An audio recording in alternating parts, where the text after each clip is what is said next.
Hello students, कैसे हैं आप सभी? बताइए। बहुत बहुत स्वागत करती हूँ आप सभी का मैग्नेट ब्रेन्स हिंदी मीडियम में। और एक और बात, अब आपकी परीक्षाएं हो चुकी हैं। किसकी? कक्षा 10वीं और 12वीं की। यदि हम बात करें सेशन, कौन से सेशन की? 22-23 की। जी हाँ, सत्र 2022 और 23 की परीक्षाएं हो चुकी हैं समाप्त। और अब हम करेंगे नए सेशन की तैयारी, और हम स्टार्टिंग से ही करेंगे तैयारी जीत की, ताकि मेरे जो स्टूडेंट्स हैं, हाँ बिल्कुल हमारे जो बच्चे हैं, वो अपनी साल भर की तैयारी और पढ़ाई स्टार्टिंग से या आरंभ से ही अच्छा करेंगे तो बहुत अच्छे से वो परिणाम लाएंगे। और जो परीक्षाएं दे चुके हैं, जब आपका रिजल्ट आ जाए तो हमें अपने परिणाम और हिंदी के नंबरों से ज़रूर अवगत कराइएगा, क्योंकि मैं हर एक बच्चे के नंबर या परिणाम या जो भी प्रतिशत या परसेंटेज है वो जानना चाहूंगी। प्रिय विद्यार्थियों, लेकर आई हूं नए सत्र का सबसे पहला सैंपल पेपर सॉल्यूशन कक्षा 10वीं के लिए।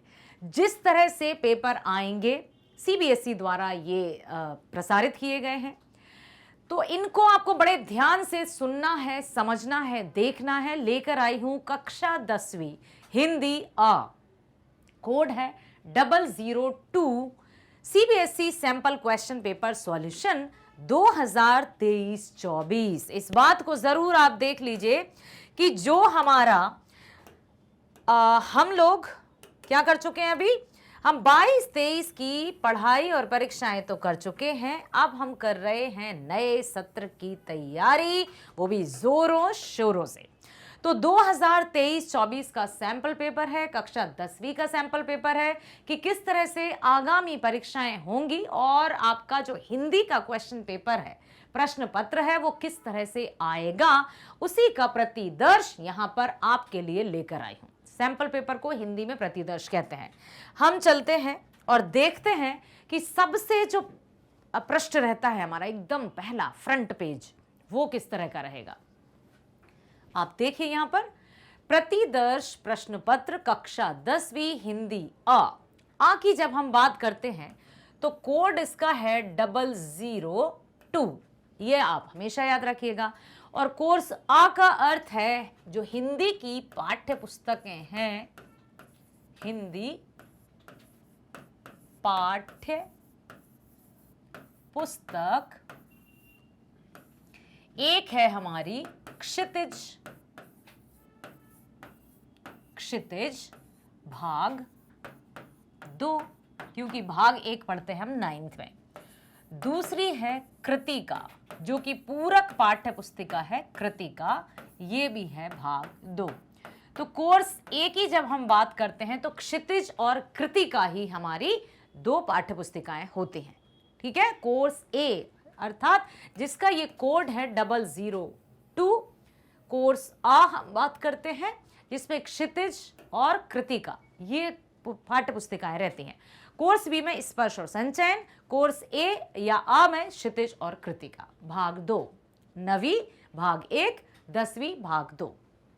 ठीक है, तो क्षितिज और कृतिका से संबंधित प्रश्न पूछे जाएंगे, व्याकरण से संबंधित प्रश्न पूछे जाएंगे। इस प्रश्न पत्र के बाद जब आप देखोगे, इसको सुनोगे, समझोगे, तो आपको पूरी तरह से क्लियर हो जाएगा कि व्याकरण में क्या है, किस तरह से कौन से प्रश्न आ सकते हैं, सब कुछ आपको समझ में आ जाएगा।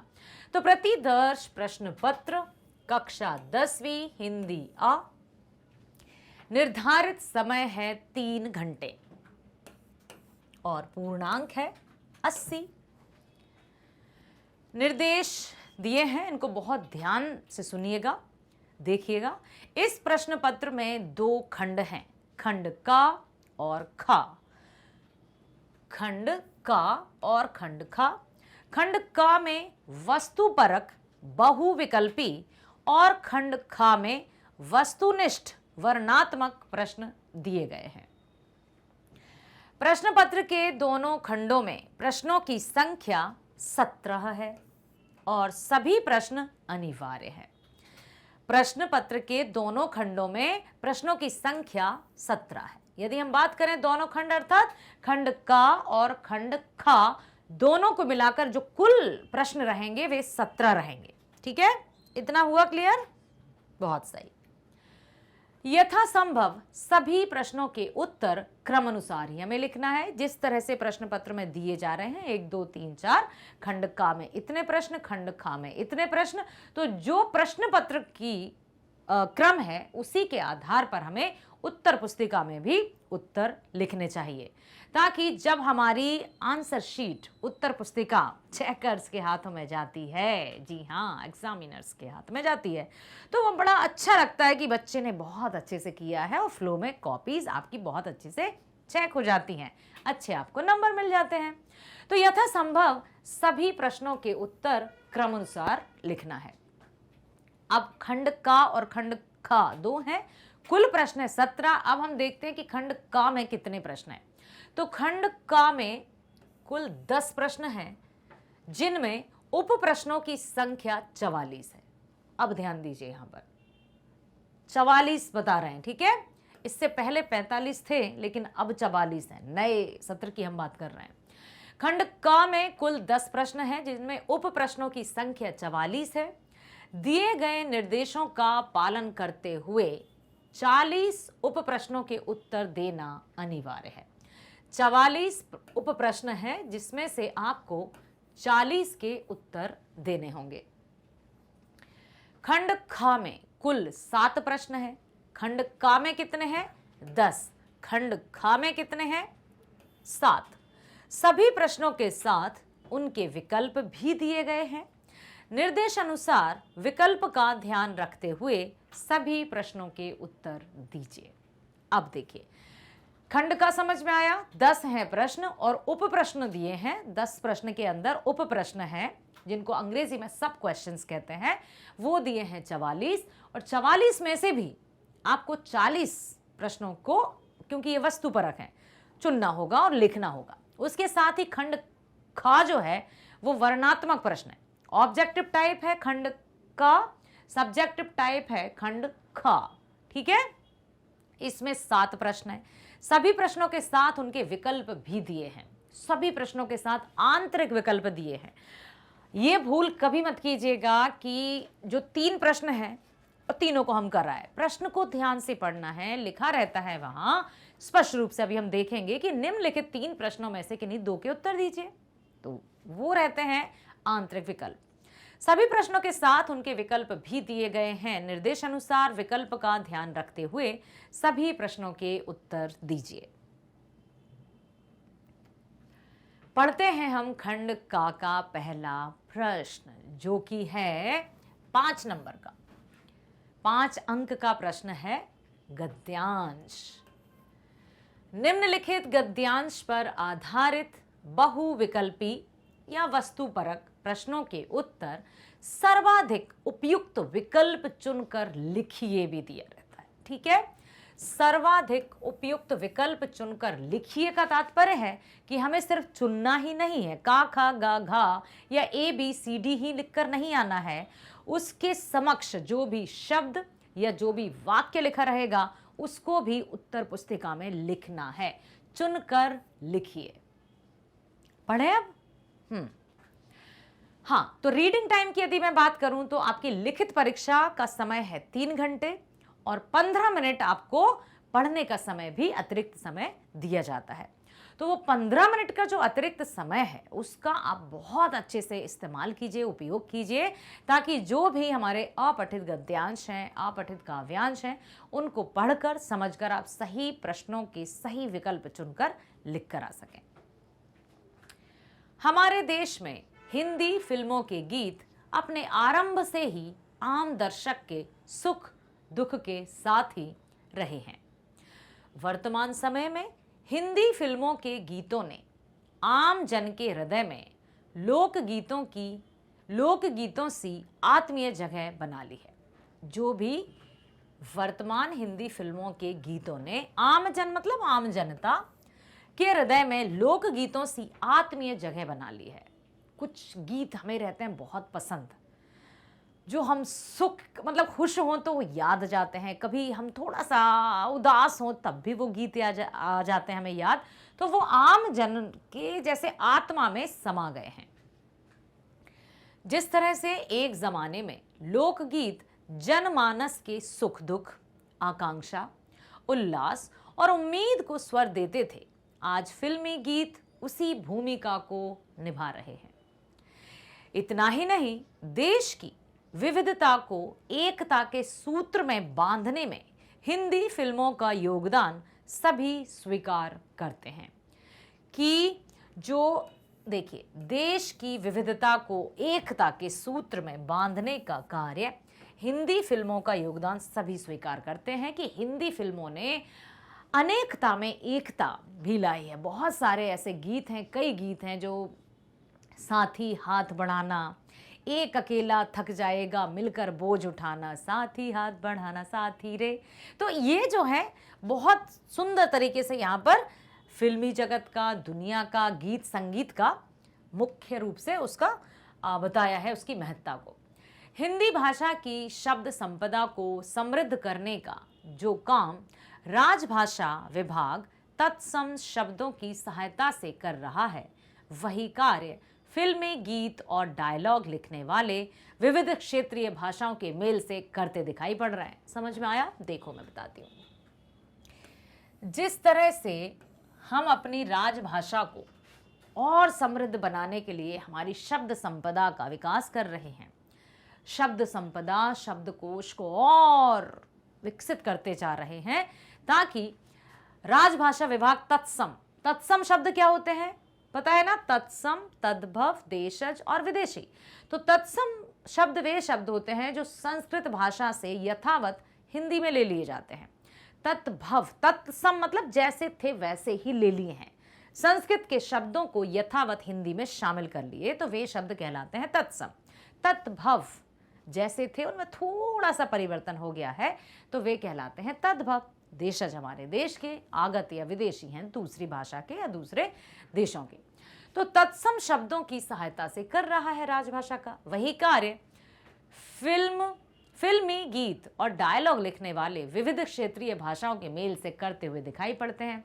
जो फिल्मी डायलॉग लिखते हैं, एक फिल्म के पीछे कितने लोगों का हाथ रहता है, लेखक, फिर डायरेक्शन, फिर गीत संगीत, कितने अनगिनत लोगों का सहयोग रहता है।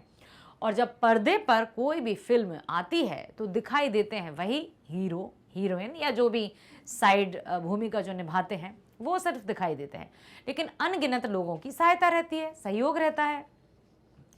ये गाने जन जन के गीत इसी कारण बन सके क्योंकि इनमें राजनीति के उतार चढ़ाव की अनुगूंजों के साथ देहाती, कस्बाई और नए बने शहरों का देशज जीवन दर्शन भी आत्मसात किया जाता रहा है। अब यहाँ पर बताया है देहाती, बताया बेटा, देहाती अर्थात ग्रामीण, कस्बाई, कस्बा समझते हैं आप? गांव, कस्बा, शहर, नगर, महानगर। यदि हम इनको श्रेणीबद्ध करें तो सबसे पहला गांव, गांव से थोड़ा सा और विकसित कस्बा, फिर शहर, फिर नगर और उसके बाद हो जाते हैं महानगर। ठीक है, तो ये बताया है गांव का, कस्बा, गांव ग्रामीण भी कहते हैं, देहाती भी कहते हैं। तो देहाती, कस्बाई और नए बने शहरों का देशज जीवन दर्शन भी आत्मसात किया जाता रहा है। भारत की जिस गंगा जमुनी संस्कृति का महिमा मंडन बहुधा होता है, उसकी गूंज भी इन गीतों में मिलती है। तो ये गीत हमें हमारी संस्कृति से जोड़कर रखते हैं, हमारी परंपराओं का निर्वहन करते हैं, साथ ही साथ हमें एकता के सूत्र में भी बांधते हैं।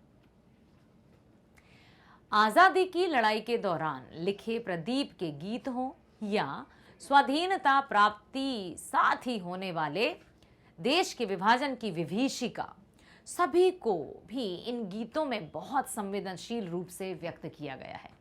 चाहे वे प्रेम के गीत हों, चाहे भाईचारे के गीत हों, भक्ति के गीत हों, देशभक्ति के गीत हों, सभी गीतों ने हमारे मन और मस्तिष्क में अपनी छाप छोड़ी है।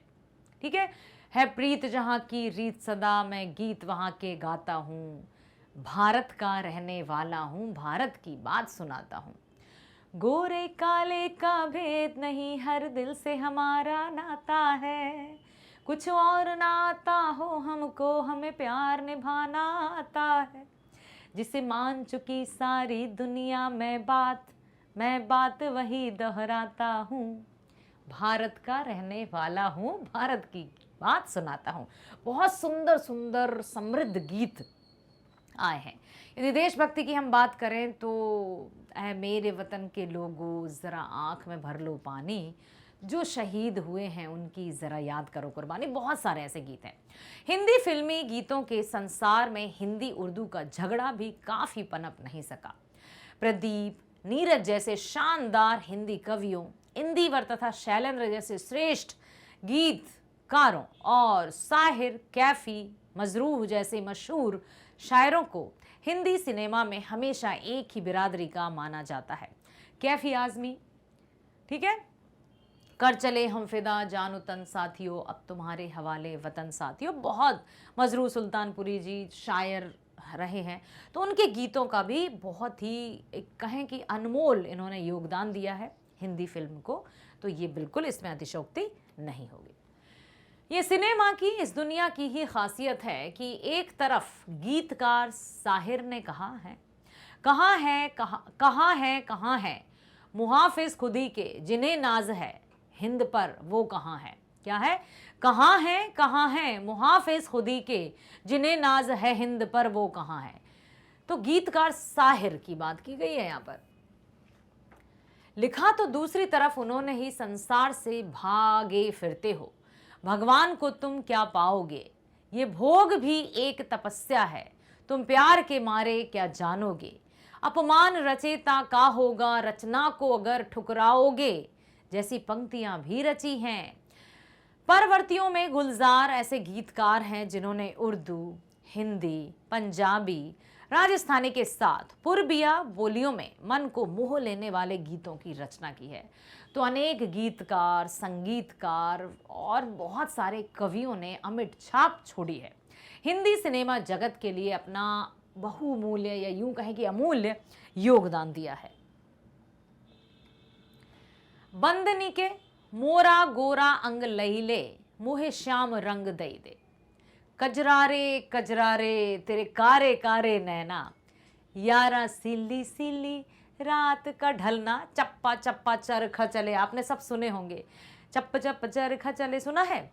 जैसे गीतों को रचकर उन्होंने भारत की साझा संस्कृति को मूर्तिमान कर दिया है कि चाहे वो भोजपुरी हो, चाहे वो हिंदुस्तानी या फिर यूं कहें कि उर्दू के शब्द हों या खड़ी भाषा के शब्द हों, बोली के शब्द हों, तो बहुत सुंदर तरीके से गीतकारों ने रचना की है। फिर संगीतकारों ने उन्होंने संगीत के स्वर दिए और गीत को समृद्ध कर दिया। वस्तुतः भारत में बनने वाली फिल्मों में आने वाले गीत उसे विश्व सिनेमा में एक अलग पहचान देते हैं। ये गीत सही मायने में भारतीय संस्कृति की खूबसूरती को अभिव्यक्त करते हैं।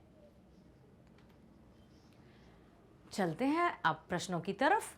पहला है, हिंदी फिल्मी गीतों और लोक गीतों में क्या समानता है। बहुत अच्छा प्रश्न है। फिल्मी गीतों और लोक गीतों में समानता क्या है। विकल्प दिए हैं 4, सभी को पढ़ना है, ऐसा नहीं है कि हम सिर्फ सही ढूंढें, सबको हमें पढ़ना है। पहला है, ये लोगों के रीति रिवाजों, उनकी लालसाओं, उनकी सोच और कल्पनाओं को स्वर देते हैं। दोनों की बात की है कि फिल्मी गीतों और लोक गीतों में समानता क्या है। तो ये लोगों के रीति रिवाजों, उनकी लालसाओं, उनकी सोच और कल्पनाओं को स्वर देते हैं। दूसरा, ये लोगों के जीवन के अनुभवों, आमोद प्रमोद, विचारों और दर्शन को स्वर देते हैं। लोगों के जीवन के अनुभव, आमोद प्रमोद समझ रहे हैं, मनोरंजन से संबंधित होता है। आमोद प्रमोद मतलब मनोरंजन। तीसरा है, ये लोगों के आनंद, उनके शोक, उनके हर्ष और उनकी आशाओं को स्वर देते हैं। चौथा, ये लोगों के जीवन के यथार्थ और कठोरताओं में जिंदा रहने की चाह को स्वर देते हैं। तो आनंद और उनकी शोक की बात की गई है, फिर वहीं पर रीति रिवाजों की बात की गई है। तो आपको क्या लगता है कि हिंदी फिल्मी गीत और लोक गीतों में समानता क्या हो सकती है। रीति रिवाजों की जीवन के अनुभव आमोद प्रमोद की, आनंद शोक या हर्ष की, या फिर जो वास्तविकता है या जो कठिनाइयां हैं उनकी? कौन सा विकल्प आपको बिल्कुल सटीक लगता है? तो बिल्कुल ये लोगों के आनंद, उनके शोक, उनके हर्ष और उनकी आशाओं को स्वर देते हैं।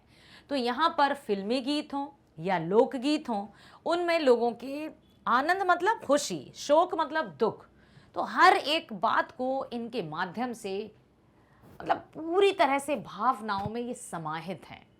ठीक है, यही बताया है। दूसरा प्रश्न है, हिंदी भाषा की शब्द संपदा को समृद्ध करने का काम फिल्मी गीतों ने किस प्रकार किया? पहला है राजभाषा विभाग से प्रेरणा पाकर। दूसरा, विभिन्न क्षेत्रीय भाषाओं के मेल से। तीसरा, क्षेत्रीय भाषाओं की फिल्मों को प्रोत्साहित करके। या फिर चौथा, विदेशी भाषाओं की फिल्मों को हतोत्साहित करके। हिंदी भाषा की शब्द संपदा को समृद्ध करने का काम फिल्मी गीतों ने कैसे किया? बताइए। क्या राजभाषा विभाग से प्रेरणा ली है, विभिन्न क्षेत्रीय भाषाओं के मेल से, क्षेत्रीय भाषाओं की फिल्मों को प्रोत्साहित करके, या विदेशी भाषाओं की हतोत्साहित करके? तो यहां पर आ जाएगा विभिन्न क्षेत्रीय भाषाओं के मेल से। ठीक है, यही है ना साथी हाथ बढ़ाना, एक अकेला थक जाएगा मिलकर बोझ उठाना। तो यहाँ से वहाँ से हम जब सभी विभिन्न क्षेत्रीय भाषाओं के मेल से जब हम शब्द संपदा एकत्रित या हमारी शब्द संपदा को समृद्ध कर लेंगे तो भाषा हमारी समृद्ध होगी। ठीक है। तीसरा है कथन ए और कारण आर को पढ़कर उपयुक्त विकल्प चुनिए। ध्यान से पढ़ना होता है इसको। कथन ए है, हिंदी फिल्मों के गाने जन जन के गीत बन गए हैं। अब कारण क्या हो सकता है? कारण है इन गीतों में राजनीति की अनुगूंजों के साथ देहाती, कस्बाई और नए बने शहरों का जीवन दर्शन भी आत्मसात किया जाता रहा है। हिंदी फिल्मों के गाने जन जन के गीत बन गए हैं। कैसे? तो इन गीतों में राजनीति की अनुगूंजों के साथ देहाती, कस्बाई और नए बने शहरों का जीवन दर्शन भी आत्मसात किया गया है। तो कथन ए गलत है किंतु कारण आर सही है। कथन ए और कारण आर दोनों गलत हैं। तीसरा, कथन ए सही है और कारण आर कथन ए की सही व्याख्या है। चौथा, कथन ए सही है किंतु कारण आर कथन ए की सही व्याख्या नहीं है। बताइए क्या लगता है आपको? तीसरा, पहला, दूसरा, तीसरा। तो तीसरा ही सही है क्योंकि कथन ए सही है और उसकी व्याख्या भी एकदम सही है। हिंदी फिल्मों के गाने जन जन के गीत बन गए। अब जन जन में यहाँ पर सब कुछ शामिल है, चाहे वो गांव का हो, चाहे शहर का हो, नगर का हो, फिल्मी दुनिया का हो, सब राजनीति का हो, सभी लोग शामिल हैं। तो उसकी व्याख्या बिल्कुल सही की गई है। देहाती, कस्बाई, शहर सब शामिल है। चौथा, हिंदी फिल्मी गीतों के इस संसार में हिंदी उर्दू का झगड़ा भी कभी पनप नहीं सका। उपर्युक्त कथन के पक्ष में निम्नलिखित तर्कों पर विचार कीजिए कि हिंदी फिल्मी गीतों के इस संसार में हिंदी उर्दू का झगड़ा भी कभी नहीं पनप सका। क्या तर्क देंगे आप? पहला है, यहां सभी गीतकारों को एक ही बंधुत्व वर्ग का माना जाता है। दूसरा, ये गीतकार सभी भाषाओं में समान रूप से गीत लिखते हैं। तीसरा, इन गीतकारों में वैमनस्य व प्रतिस्पर्धा का भाव नहीं है। पहला दिया है का, एक पहला सही है, का में दिया है पहला सही है, खा में दिया है दूसरा सही है, गा में दिया है तीसरा सही है और घा में दिया है पहला और दूसरा सही है। यहां सभी गीतकारों को एक ही बंधुत्व वर्ग का माना जाता है। ये गीतकार सभी भाषाओं के समान रूप से गीत लिखते हैं। क्या लग रहा है आपको? क्या ये दोनों सही हैं? तो क्या हम घा की तरफ चलें? पहला ही सही है कि यहाँ सभी गीतकारों को एक ही बंधुत्व वर्ग का माना जाता है। ये नहीं है कि ये उर्दू वाले हैं तो इनका अलग से कुछ हो, ये हिंदी वाले हैं तो इनका अलग से, दोनों सबको बड़े समान रूप से माना जाता है। 5वां प्रश्न है, फिर हमारे पूरे 5 नंबर हो जाएंगे पक्के। उपरोक्त गद्यांश में हिंदी फिल्मी गीतों की किस विशेषता पर सर्वाधिक बल दिया गया है? ये गीत कलात्मक श्रेष्ठता व सर्वधर्म समभाव को अभिव्यक्त करते हैं। अगला, ये गीत सांप्रदायिक सद्भाव को अभिव्यक्त करते हैं। तीसरा, ये गीत पारस्परिक प्रेम व सद्भाव को अभिव्यक्त करते हैं। चौथा, ये गीत हमारी तहजीब की खूबसूरती को अभिव्यक्त करते हैं।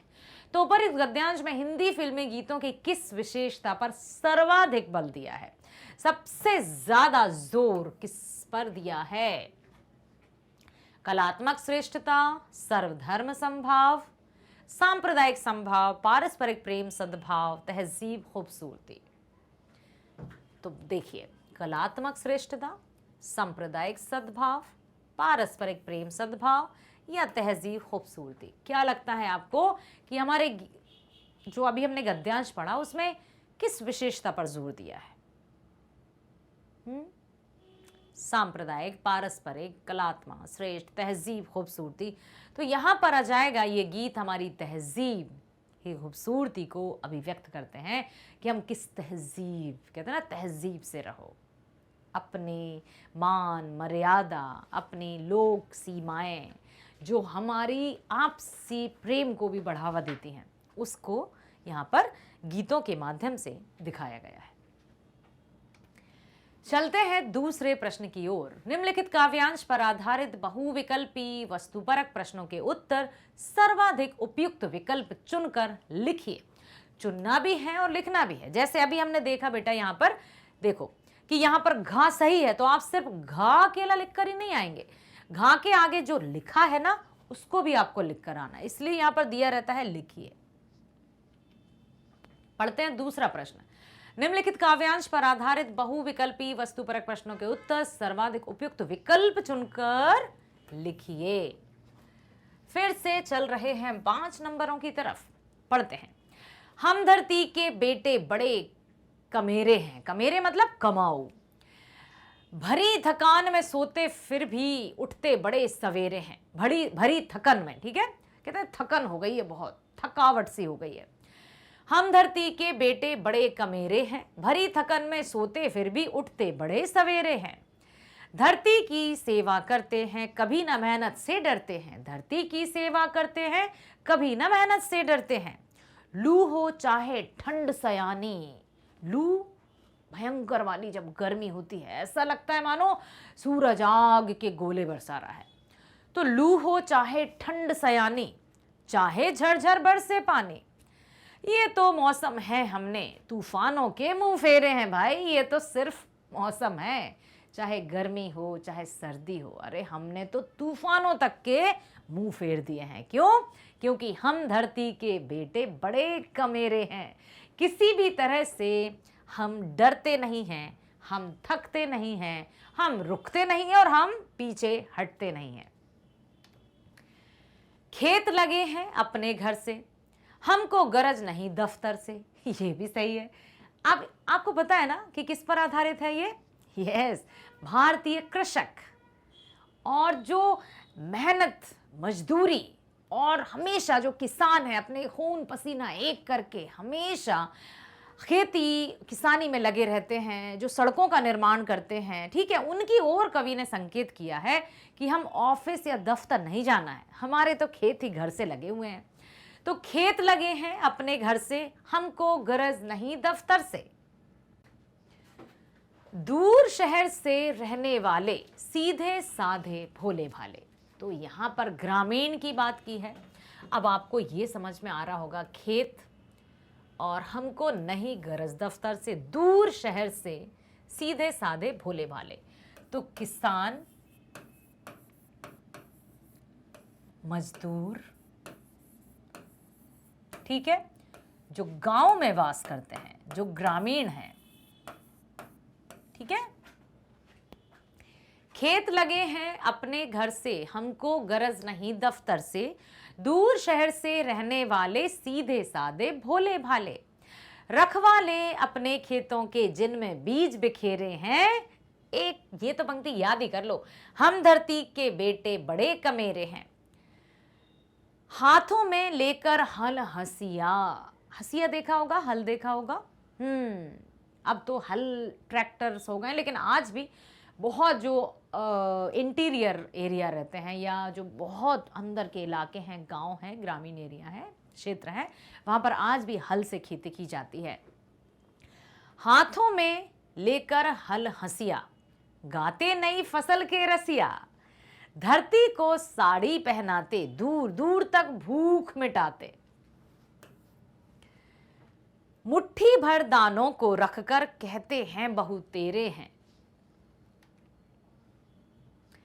हम धरती के बेटे बड़े कमेरे हैं, भरी थकन में सोते फिर भी उठते बड़े सवेरे हैं। वो सुना होगा आपने कि जिसे सूरज उठाता है वो थोड़ा ही चल पाते हैं, लेकिन जो सूरज को उठाते हैं या जगाते हैं लंबी उड़ान भरते हैं। तो यहाँ पर ये तो आपको समझ में आ गई है, किसानों से संबंधित ही यहाँ पर बात की गई है। किसान अर्थात गांव, खेती, किसानी, गांव, वहाँ का रहन सहन, वहाँ की वेशभूषा, ये सब कुछ दिखाया है। पहला प्रश्न है, हम धरती के बेटे बड़े कमेरे हैं, में कमेरे से आशय है, आ गया है। का है परिश्रमी, खा है काम के, गा है किसान और घा है मजदूर। क्या लगता है आपको? परिश्रमी, काम के, किसान या मजदूर? कमेरे की बात है, कमेरे। कमेरे। तो यहां पर बात है परिश्रमी, चाहे कुछ भी हो। अरे मौसम, सर्दी, गर्मी, ठंडी, लू, ये तो मौसम है, हम तो तूफानों तक का रुख मोड़ देते हैं। तो यहां पर कमेरे का आशय है परिश्रमी। कवि ने किसानों को फसलों का रसिया कहा है क्योंकि वे का फसलों को उगाते हैं, दूसरा फसलों को काटते हैं, तीसरा फसलों से प्रेम करते हैं, चौथा फसलों को बेचते हैं। तो कवि ने किसानों को फसलों का रसिया, रसिया मतलब पूरी तरह से ना दीवाना, और किसान को बहुत सुकून मिलता है जब वो खेतों में लहलहाती अपनी फसल को देखता है, तो वो उसको सारे दुनिया जमाने की खुशियां मिल गई, बस यही उसको लगता है। तो वो तो अपनी फसलों के प्रति दीवाना है पूरी तरह से किसान। कवि ने किसानों को फसलों का रसिया कहा है क्योंकि का वे फसलों को उगाते हैं, खा फसलों को काटते हैं, गा फसलों से प्रेम करते हैं और फसलों को बेचते हैं। तो यहां पर आएगा फसलों से प्रेम करते हैं, वो तो रसिया है, जैसे रंग रसिया, रंग रसिया, रंग बरसे। तो यहाँ पर कृष्ण जिस तरह से रास लीलाएं रचाते थे, रसिया थे, प्रेम करते थे, उसी तरह से किसान भी अपनी फसलों से बहुत प्रेम करते हैं। कहा ना कि जिस तरह से किसी का जो फेवरेट रहता है, जो पसंदीदा काम रहता है, जैसे माता पिता के लिए उसके बच्चे कितने प्रेम, उनको खुश देखकर माता पिता खुश होते हैं, इसी तरह से एक किसान अपने खेत में लहलहाती फसल को देखकर खुश हो जाता है, उसी से प्रेम करता है वो। किसान धरती की सेवा का है, खेतों में फसल उगाकर करते हैं, खा सर्दी, गर्मी, बरसात सहकर करते हैं, गा बिना विश्राम परिश्रम करके करते हैं, घा खेतों के पास घर बनाकर करते हैं। तो किसान धरती की सेवा, कौन सा लग रहा है? फसल उगाकर, सर्दी, गर्मी, बरसात सहकर, बिना विश्राम परिश्रम करके, खेतों के पास रहकर। तो यहाँ आ जाएगा खेतों में फसल उगाकर, क्योंकि धरती की सेवा की बात की जा रही है, तो फसल उगाकर। अब कैसे, ये भी मैं बता दूं कि फसल बंजर भूमि में नहीं उगती है, उसको उपजाऊ रखने का कार्य किसान ही तो कर रहे हैं, क्योंकि फसल वहीं उगती है जो भूमि उपजाऊ हो। कथन ए, हाँ, कथन ए और कारण आर पर विचार करते हुए सही विकल्प चुनिए। पहला है, कथन है हमारे घर खेतों के पास स्थित होते हैं। उसका कारण है हमारे घर शहरों से दूर होते हैं। तो कथन ए सही है किंतु कारण आर गलत है। दूसरा है, कथन ए गलत है किंतु कारण आर सही है। तीसरा, कथन ए और कारण आर सही है और कथन ए आर की सही व्याख्या है। चौथा, कथन ए और कारण आर सही है और कथन ए आर की सही व्याख्या नहीं है। तो हमारे घर खेतों के पास स्थित होते हैं, कारण है हमारे घर शहरों से दूर होते हैं। तो बताइए क्या लगता है आपको, क्या कथन सही है किंतु गलत है कारण, और क्या कथन गलत है और कारण सही है, या फिर दोनों सही हैं, या फिर दोनों गलत हैं, या एक सही है एक गलत। तो कथन ए और आर सही है और कथन ए सही व्याख्या नहीं है। कथन अपने आप में सही है, ठीक है, उन्होंने कहा था कि हमारे घर खेतों के पास स्थित होते हैं, ठीक है, और हमारे घर शहरों से दूर होते हैं, ये भी कहा था। तो कथन ए और सही है लेकिन उसकी व्याख्या सही नहीं है, ठीक है। चलो आगे चलते हैं। हम किसानों ने धरती को फसलों के आवरण से ढक दिया है। निम्नलिखित किस इस पंक्ति का आशय है? हम किसानों ने धरती को फसलों के आवरण से ढक दिया है। निम्नलिखित में किस पंक्ति का यह आशय है? ठीक है, कि हम किसानों ने धरती को फसलों के आवरण से ढक दिया है। कौन सी पंक्ति का अर्थ यह है? कहा है तूफानों के मुंह फेरे हैं, क्या इसका अर्थ यह है? रखवाले अपने खेतों के ये है, धरती को साड़ी पहनाते या फिर दूर दूर तक भूख मिटाते। तो हम किसानों ने धरती को फसलों के आवरण से ढक दिया है। तो यहां पर आ जाएगा धरती को साड़ी पहनाते, हम किसानों ने धरती को फसलों के आवरण से ढक दिया है। तो यही वाला सही होगा, ठीक है बेटा। अब हो गए हमारे और 5 नंबर, मतलब हम 80 में से 10 नंबर तो ला चुके हैं। चलो आगे चलते हैं। अब हम पहुंच गए हैं तीसरे प्रश्न पर, जो है 4-4 नंबर के। किस तरह से? निर्देशानुसार रचना के आधार पर वाक्य भेद पर आधारित 5 बहुविकल्पी प्रश्नों में से किन्हीं 4 के उत्तर दीजिए। ये होते हैं आंतरिक विकल्प। अब दिए कितने हैं बेटा? 5। करना कितने हैं? 4। बहुत से बच्चे 5 के 5 कराते हैं, फिर जो पहले 4 हैं उनको चेक कर दिया जाता है। यदि 4 में से कोई एक गलत हुआ तो नंबर भी कट जाएंगे, और 5वां भले ही आपने सही किया है तब भी उसके नंबर नहीं मिलेंगे। तो याद से, मतलब बहुत अच्छे से ध्यान से आपको प्रश्न पढ़ना है। 5 में से 4 के ही उत्तर देना है आपको, 5 के उत्तर मत देना, नहीं पहला दूसरा में से कोई सा हम गलत कर दें और 5वां सही हो, फिर उस सही के उत्तर नहीं मिलते। पहले 4 ही चेक किए जाएंगे, ठीक है। प्रश्न है, रसूलन और बतूलन ने गाना गाया क्योंकि इसी से अमीरुद्दीन को खुशी मिलती है। सरल वाक्य में लिखिए। अब एक और बात मैं बता दूं, रचना के आधार पर वाक्य भेद होते हैं 3। सरल वाक्य, ठीक है, संयुक्त वाक्य और मिश्र वाक्य। तीसरा होता है मिश्र। सरल वाक्य अर्थात साधारण, एकदम, जिसमें एक कर्ता एक क्रिया, सिंपल सेंटेंस, जैसे आप पढ़ रहे हैं, मैं पढ़ा रही हूं, मोहन बाजार जा रहा है, सीता नृत्य कर रही है, ये साधारण। तो यहां पर एक कर्ता एक क्रिया, ठीक है, एक कर्ता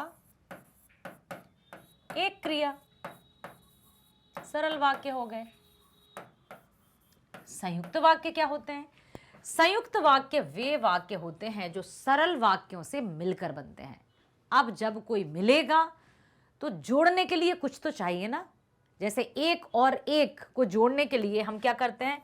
ये निशान लगाते हैं। 2 में से 1 को घटाने के लिए हम ये निशान लगाते हैं।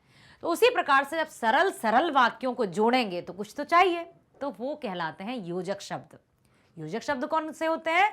और, एवं, तथा, क्योंकि, लेकिन, परंतु, ठीक है, इस तरह से। तो जब सरल वाक्यों को जोड़कर योजक शब्दों की सहायता से या समुच्चय बोधकों की सहायता से निर्माण किए जाते हैं वाक्य, उनको कहते हैं संयुक्त वाक्य। संयुक्त वाक्यों को तोड़ो तो सरल वाक्य बन जाते हैं, सरल वाक्यों को जोड़ो तो संयुक्त वाक्य बन जाते हैं। क्लियर हुआ? दोनों क्लियर हुए? Very good. तो इसमें क्या होता है? योजक शब्द, ठीक है, योजक शब्द उसकी सहायता से। अब मिश्र क्या है, दोनों समझ में आए? मिश्र ऐसे वाक्य होते हैं, होते तो दो वाक्य हैं, लेकिन उनको हम स्वतंत्र वाक्य में नहीं तोड़ सकते। ये रहते हैं एक दूसरे पर आश्रित, एक दूसरे पर आश्रित, ठीक है। कैसे आश्रित कैसे रहते हैं? ये कैसे रहते हैं आश्रित? वो इस तरह से कि जैसे तुम वहीं रहते हो ना जहां मैं रहती हूं। अब क्या हम इन दोनों वाक्यों को अलग सरल वाक्य में बदल सकते हैं? मैं कह दूं तुम वहीं रहते हो ना, क्या ये पूरा वाक्य है? नहीं, हम कहेंगे कहां, अधूरा वाक्य है। तो मिश्र वाक्य में दोनों वाक्यों को तोड़कर सरल वाक्यों में नहीं बदला जा सकता, जबकि संयुक्त में तो हम बदल लेते हैं।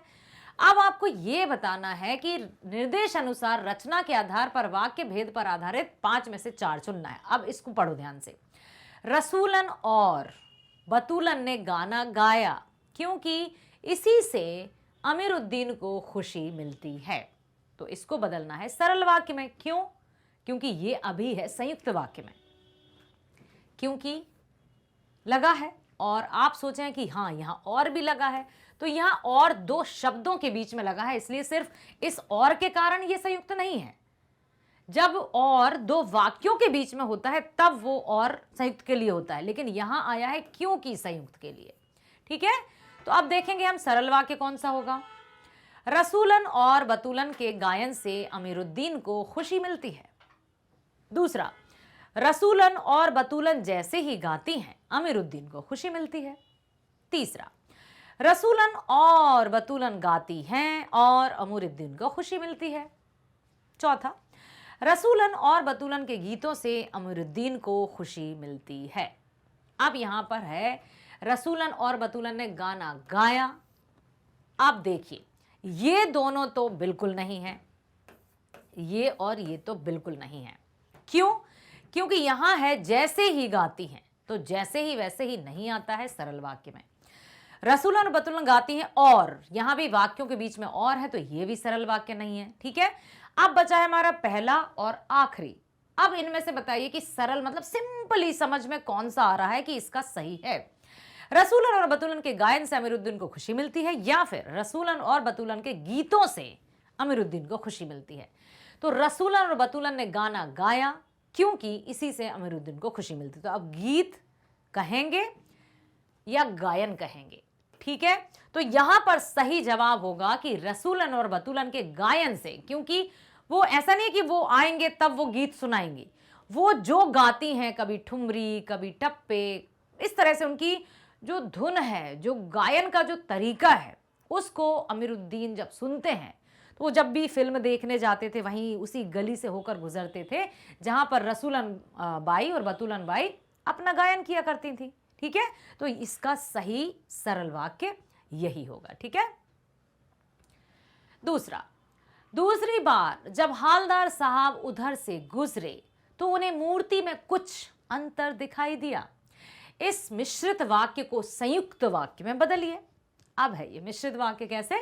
दूसरी बार जब, जब तब हो, ज्यों त्यों हो, जैसे ही तैसे ही वैसे ही, तो ये हो जाते हैं एक दूसरे पर डिपेंडेंट, अन्योन्याश्रित, अर्थात एक दूसरे पर आश्रित। तो यहां पर आया है, ये कौन सी पार्ट का है बताइए? नेताजी का चश्मा। ठीक है, पार्ट 10 है आपका क्षितिज का, पार्ट 10 ओल्ड एडिशन में यदि हम देखें तो अभी न्यू एडिशन बुक्स आ गई हैं, उसमें क्रम थोड़ा आगे पीछे हुआ होगा। तो यह है नेताजी का चश्मा पार्ट से। तो दूसरी बार जब हालदार साहब उधर से गुजरे तो उन्हें मूर्ति में कुछ अंतर दिखाई दिया। अब बदलना है हमको संयुक्त वाक्य में। संयुक्त वाक्य की क्या पहचान है? योजक शब्दों का आना।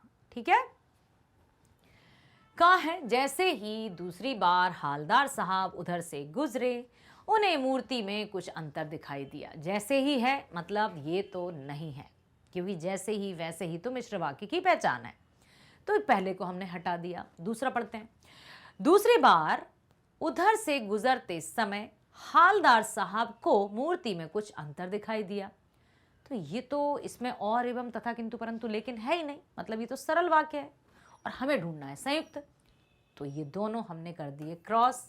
भैया अभी देखना, आप समझना अच्छे से। अब है तीसरा। दूसरी बार हालदार साहब उधर से गुजरे और उनको मूर्ति में कुछ अंतर दिखाई दिया। यहां पर ये तो लग रहा है कि ये है संयुक्त वाक्य, जो कि ढूंढना है। चौथा और पढ़ लेते हैं, एकदम से मत करना। जब भी हालदार साहब उधर से गुजरते हैं मूर्ति में अंतर दिखाई देता है। नो, जब भी तब भी ये भी मिश्र वाक्य की ही है।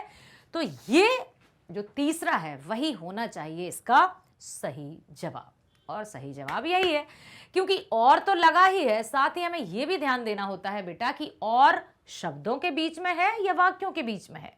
तो दूसरी बार हालदार साहब उधर से गुजरे, पहला वाक्य, उनको मूर्ति में कुछ अंतर दिखाई दिया, दो वाक्यों को जोड़ रहा है, अर्थात यह है संयुक्त वाक्य और यही यहां पर पूछा था। ठीक है, चलो अब हमें ढूंढना है मिश्र वाक्य का उदाहरण। यदि हमने सरल समझ लिया जिसमें एक कर्ता एक क्रिया होगी, और हमने संयुक्त भी समझ लिया जिसमें सरल वाक्यों को जोड़कर बनते हैं और योजक शब्दों की सहायता से निर्मित किए जाते हैं, तो ये हमने सरल और संयुक्त समझे। बचा कौन सा? जो समझा नहीं वो मिश्र है। तो आप देखते हैं इसमें से कौन से समझ में आते हैं और कौन से समझ में नहीं आते हैं। हमें ढूंढना है मिश्र वाक्य का उदाहरण। पहला, अजमेर से पहले पिताजी इंदौर में थे। ये तो नहीं है भाई मिश्र वाक्य, मतलब ये तो हटा देते हैं हम, क्योंकि ढूंढना है। कर दें गलत भाई थोड़ा सा। अब देखो गलत जवाब। अब दूसरा, हुड़दंग तो इतना मचाया कि कॉलेज वालों को थर्ड ईयर भी खोलना पड़ा। पहली बात तो हम ये सोचें कि कौन से पार्ट का है। एक कहानी यह भी मन्नू भंडारी जी का, हुड़दंग तो इतना मचाया कि कॉलेज वालों को थर्ड ईयर भी खोलना पड़ा। क्या ये मिश्र वाक्य है? थोड़ा सा इसको रखते हैं भी पेंडिंग में। तीसरा पढ़ लेते हैं। हमने हुड़दंग मचाया और कॉलेज वालों ने थर्ड ईयर खोल दिया। ये तो मिश्र वाक्य नहीं है, इसको भी हमने हटा दिया। क्यों? क्योंकि ये संयुक्त है। अब पढ़ते हैं चौथा। हमारे हुड़दंग मचाने के कारण कॉलेज वालों को थर्ड ईयर भी खोलना पड़ा। अब हमें ये देखना है कि इसमें से मिश्र वाक्य कौन सा है। हुड़दंग तो इतना मचाया, आपको कौन सा लग रहा है कि इसमें से किसके कौन सा वाक्य है जो दूसरे पर निर्भर है, आश्रित है? इसमें कोई वाक्य आश्रित लग रहा है या इसमें कोई लग रहा है? कौन से में लग रहा है? दूसरे में या फिर चौथे में? हमारे हुड़दंग मचाने के कारण, कारण दिया है यहां, कॉलेज वालों को थर्ड ईयर खोलना पड़ा। लेकिन मिश्र वाक्य जो रहते हैं वो होते हैं एक दूसरे पर डिपेंडेंट। हमने हुड़दंग तो इतना मचाया, क्या ये पूरा है? नहीं। जब तक हम ये नहीं बोलेंगे ये वाक्य पूरा नहीं है कि कॉलेज वालों को थर्ड ईयर, तो ये इस पर बेटा आश्रित है ना। तो यही होगा मिश्र वाक्य का उदाहरण, क्योंकि मिश्र वाक्य को तोड़कर हम अलग अलग वाक्य या स्वतंत्र वाक्यों में परिवर्तित नहीं कर सकते। क्लियर? चौथा, निम्नलिखित वाक्यों में संयुक्त वाक्य पहचान कर नीचे दिए गए विकल्पों में से सर्वाधिक सही विकल्प चुनिए। पहला, असफल होने पर शोक करना व्यर्थ है। अब हमें संयुक्त वाक्य पहचानना है, संयुक्त वाक्य पहचानना है। ठीक है, पहला, असफल होने पर शोक करना व्यर्थ है। ये तो सरल है।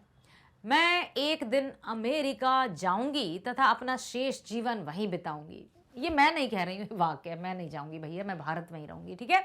तीसरा है, जैसे ही रमेश आया वैसे ही मोहन चल दिया। ये तो मिश्र है।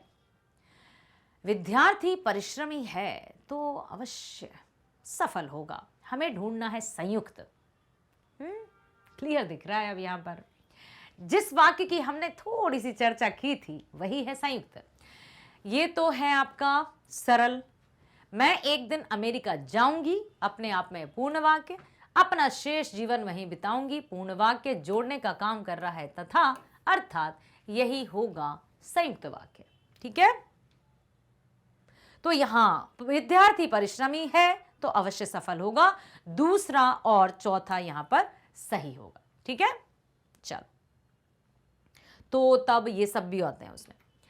अब हम चलते हैं 5वें प्रश्न पर। इस सूची को ध्यान से देखिएगा। सूची 1 को सूची 2 से सुमेलित कीजिए और सही विकल्प का चयन कीजिए। बहुत ध्यान से देखिए बेटा, सूची 1 और सूची 2 सुमेलित करना है, मैच द कॉलम जो रहते हैं। सुरेश के आ जाने से सब प्रसन्न हो गए। सुरेश के आ जाने से सब प्रसन्न हो गए, तो ये मिश्र वाक्य है क्या, सरल वाक्य है या संयुक्त वाक्य है? क्या लगता है आपको? पहले का है, कौन सा होना चाहिए पहले का? दूसरा लग रहा है आपको? चलो देख लेते हैं कि इसके आगे हम लिख दें पहला। ठीक है, मान लो। फिर दूसरा है, मैं युवा थी और शीला अग्रवाल की जोशीली बातों ने रगों में बहते खून को लावे में बदल दिया। ये है दूसरा, मतलब ये संयुक्त ही है। अब बचा एक, तो आ जाएगा मिश्र। कुछ लोग इसलिए दान करते हैं कि उनका नाम हो, तो ये तीसरा। अब हमें यहां देखना है कि कौन सा ऐसा है। पहले का दूसरा है क्या? हाँ है भाई, पहले का दूसरा। ठीक है, दूसरे का तीसरा है क्या? दूसरे का तीसरा भी है। तीसरे का पहला है, पहले का, हाँ, तो यही हमें सही लग रहा है। ठीक है, तो यही होना चाहिए और यही है, सही हो गए। जब हमें वाक्य क्लियर होंगे, ठीक है, हम सरल वाक्य समझ गए, हम संयुक्त वाक्य समझ गए, हम मिश्र वाक्य समझ गए, तो हम किसी भी तरह के प्रश्नों को सही करके आ सकते हैं। लेकिन सबसे पहले कॉन्सेप्ट क्लियर होना चाहिए। ठीक है बेटा, वाक्य रचना के आधार पर वाक्य भेद हो या अर्थ के आधार पर वाक्य भेद हो, सभी के वीडियोस हैं, तो उनको अच्छे से देख लीजिएगा ताकि आपको और आसानी हो जाएगी। अब हम चलते हैं चौथे प्रश्न पर। निर्देश अनुसार वाच्य पर आधारित 5 बहुविकल्पी प्रश्नों में से 4 के उत्तर देना है। ठीक है, 4 के उत्तर देना है। अभी हमने क्या पढ़े? रचना के आधार पर वाक्य भेद 3 प्रकार के। अब यहां पर आ गए वाच्य। वाच्य भी 3 प्रकार के होते हैं। कौन कौन से? एक होता है कर्तृवाच्य, कर्तृवाच्य, ठीक है। दूसरा होता है कर्मवाच्य, कर्मवाच्य। तीसरा होता है भाववाच्य। यहां पर सुन लीजिए, बाकी तो आप वीडियो देख लीजिएगा तो और आपको विस्तृत जानकारी मिल जाएगी। कर्तृवाच्य जैसे हमने सरल वाक्य था ना, जिसमें कर्ता प्रधान होता है, जैसे मैं लिख रही हूं, मैं लिख रही हूं भाई, ठीक है। कर्म, मेरे द्वारा लिखा जा रहा है, कर्म प्रधान हो गया, क्या किया जा रहा है? मेरे द्वारा लिखा जा रहा है। भाव, मुझसे खड़ा नहीं हुआ जाता, मैं थक गई हूं, बहुत देर हो गई है। तो यहां जहां जहां भावों की प्रधानता दिखाई जाए वहां भाववाच्य। तो कर्तृवाच्य, कर्मवाच्य, भाववाच्य, ये भी 3 प्रकार के होते हैं, कर्ता प्रधान, कर्म प्रधान और भाव। भाव मीन्स आपको पता है ना बेटा, इमोशन से जुड़े होंगे यहां पर, ठीक है। चलो, अब है पहला, बाल गोविंद भगत कबीर को साहब मानते थे, कर्मवाच्य में बदलिए। अब कर्मवाच्य की पहचान, इसमें हम द्वारा का प्रयोग करते हैं, इसमें से का प्रयोग करते हैं, और साथ ही साथ इसमें रहती है कर्मवाच्य में सकर्मक क्रिया, और भाववाच्य में रहती है अकर्मक, ठीक है, अकर्मक। तो यहां पर दिया है बाल गोविंद भगत कबीर को साहब मानते थे, हमें बदलना है कर्मवाच्य में। पहला है, बाल गोविंद भगत द्वारा कबीर को साहब माना जाता था। द्वारा लगा है, बिल्कुल लगा है, पढ़ लेते हैं फिर भी हम। दूसरा है, बाल गोविंद भगत द्वारा कबीर को साहब माना जाता है। अब हमें यह देखना होगा कि यहां भूत भविष्य वर्तमान क्या है। यहां भूत ही है तो यहां भी भूत ही रहेगा, पास्ट। बाल गोविंद भगत कबीर को साहब मानते हैं, बाल गोविंद भगत से कबीर को साहब माना जाता है, तो ये दोनों तो नहीं है, तो होगा कौन सा? बाल गोविंद भगत द्वारा कबीर को साहब माना जाता था, क्योंकि यहां मानते थे है तो कर्मवाच्य में भी था ही होगा। पहले तो मैं ये क्लियर कर दूं, ठीक है बेटा। तो यही इसका सही जवाब है क्योंकि हमने क्या देखा, कर्मवाच्य में रहता है द्वारा का प्रयोग, साथ ही साथ रहती है सकर्मक क्रिया। ठीक है, अकर्मक सकर्मक क्रियाओं में कोई कंफ्यूजन तो नहीं, बता देती हूं। क्रिया किसे कहते हैं? क्रिया सब है। देखना, जैसे मैं देख रही हूं ना, सिर्फ देख रही हूं, वो भी क्रिया है। मैं सो रही हूं, ये भी क्रिया है। मैं ऐसे घूम रही हूं, ये भी क्रिया है। कोई आ रहा है, वो भी क्रिया है। कोई जा रहा है, खा रहा है, मतलब सब कुछ क्रियाएं हैं। तो क्रियाओं को दो भागों में बांटा गया है, एक है सकर्मक, दूसरी है अकर्मक। सकर्मक क्रियाओं के अंतर्गत वे क्रियाएं शामिल हैं जो आउटकम देती हैं, जिनसे कुछ कर्म की प्राप्ति होती है, और बाकी सब अकर्मक। जैसे सोना अकर्मक है, चलना अकर्मक है, जाना अकर्मक है, आना अकर्मक है। लेकिन यदि मैं कहूं कि मैं घूम रही हूं या मैं पढ़ रही हूं तो अकर्मक में आएगा, लेकिन मैं कहूं मैं हिंदी पढ़ रही हूं तो सकर्मक में आएगा। जब हम क्रिया से प्रश्न करेंगे क्या, उत्तर मिला तो सकर्मक, नहीं मिला तो अकर्मक। ठीक है, तो कर्मवाच्य में द्वारा लगता है और सकर्मक। तो अब आपको समझ में आ गया, यहां पर है। और जो भी काल दिया जाएगा, भूतकाल, भविष्यकाल या वर्तमान, यहां पर हम उसी काल में रखेंगे, काल को कभी परिवर्तित नहीं करना है। ठीक है बेटा, चलो। भोर में लोगों से बाल गोविंद भगत का गीत नहीं सुना गया, वाक्य में वाच्य है। भोर में लोगों से बाल गोविंद भगत का गीत नहीं सुना गया।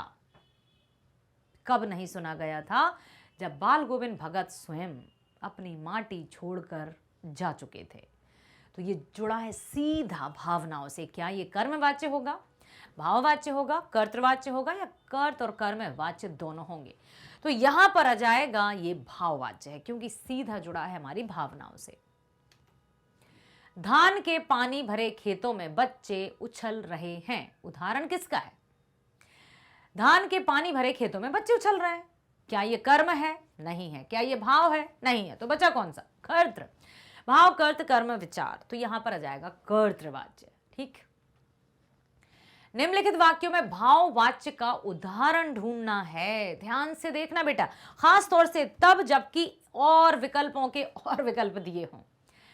भाववाच्य, माता जी मिठाई बना सकती हैं, मुझसे बैठा नहीं जाता, भगवान द्वारा हमारी रक्षा की जाती है, गर्मियों में छत पर सोया जाता है। अब भाववाच्य का देखना है। तो मुझसे बैठा नहीं जाता तो है ही, लेकिन इसमें से एक और है जो भाववाच्य है। तो माता जी मिठाई बना सकती हैं, ये तो नहीं है। भगवान द्वारा हमारी रक्षा की जाती है, ये भी नहीं है। तो बचा कौन सा? चौथा। तो दूसरा और चौथा है भाववाच्य। कहां लिखा है दूसरा और चौथा? घ में लिखा है दूसरा और चौथा। तो यही सही जवाब है। क्लियर? कर्तृवाच्य में कर्ता प्रमुख, कर्मवाच्य में कर्म की प्रधानता, द्वारा का प्रयोग और सकर्मक क्रिया। भाववाच्य में भाव प्रधान और अकर्मक क्रिया। ठीक, सूची 1 को सूची 2 से सुमेलित कीजिए और सही विकल्प का चयन कीजिए। सूची 1, सूची 2। अब हमें देखना है क्या, और संबंधित किससे हैं? ये वाच्य से जो अभी चल रहे हैं। गर्मियों में लोग खूब नहाते हैं, तो ये तो है पहला। इस तरह से होना चाहिए। मान लीजिए अभी हम इस तरह से कर लेते हैं। ठीक है भैया, गोपाल से पत्र लिखा जाता है, पत्र लिखा जाता है, कर्म। क्या लिखा जाता है? पत्र। धूप में चला नहीं जाता, भाववाच्य। अब देखो, क्या ऐसा जोड़ा कहीं है? क्या है? पहले का दूसरा कहां लिखा है? पहले का दूसरा, दूसरे का तीसरा, तीसरे का पहला। ये विकल्प सही होना चाहिए। चलो ढूंढ लेते हैं। यस, यही विकल्प सही है।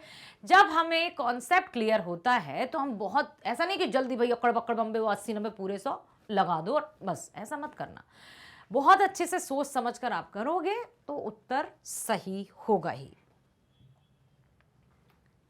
5वां प्रश्न है, निर्देश अनुसार पद परिचय पर आधारित 5 बहुविकल्पी प्रश्नों में से 4 के उत्तर देना है। ठीक है, अब पद परिचय किसे कहते हैं?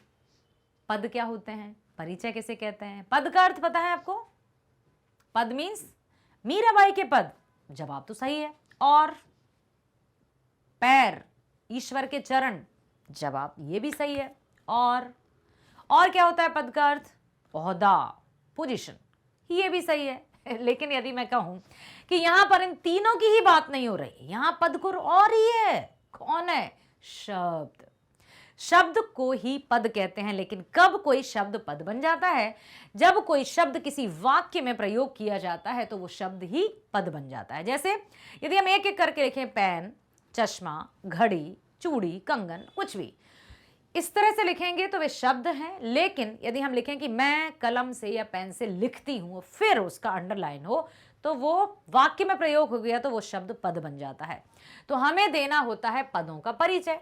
अब किसे कहते हैं पद परिचय? पदों के व्याकरणिक परिचय को पद परिचय कहते हैं। किसे कहते हैं बेटा?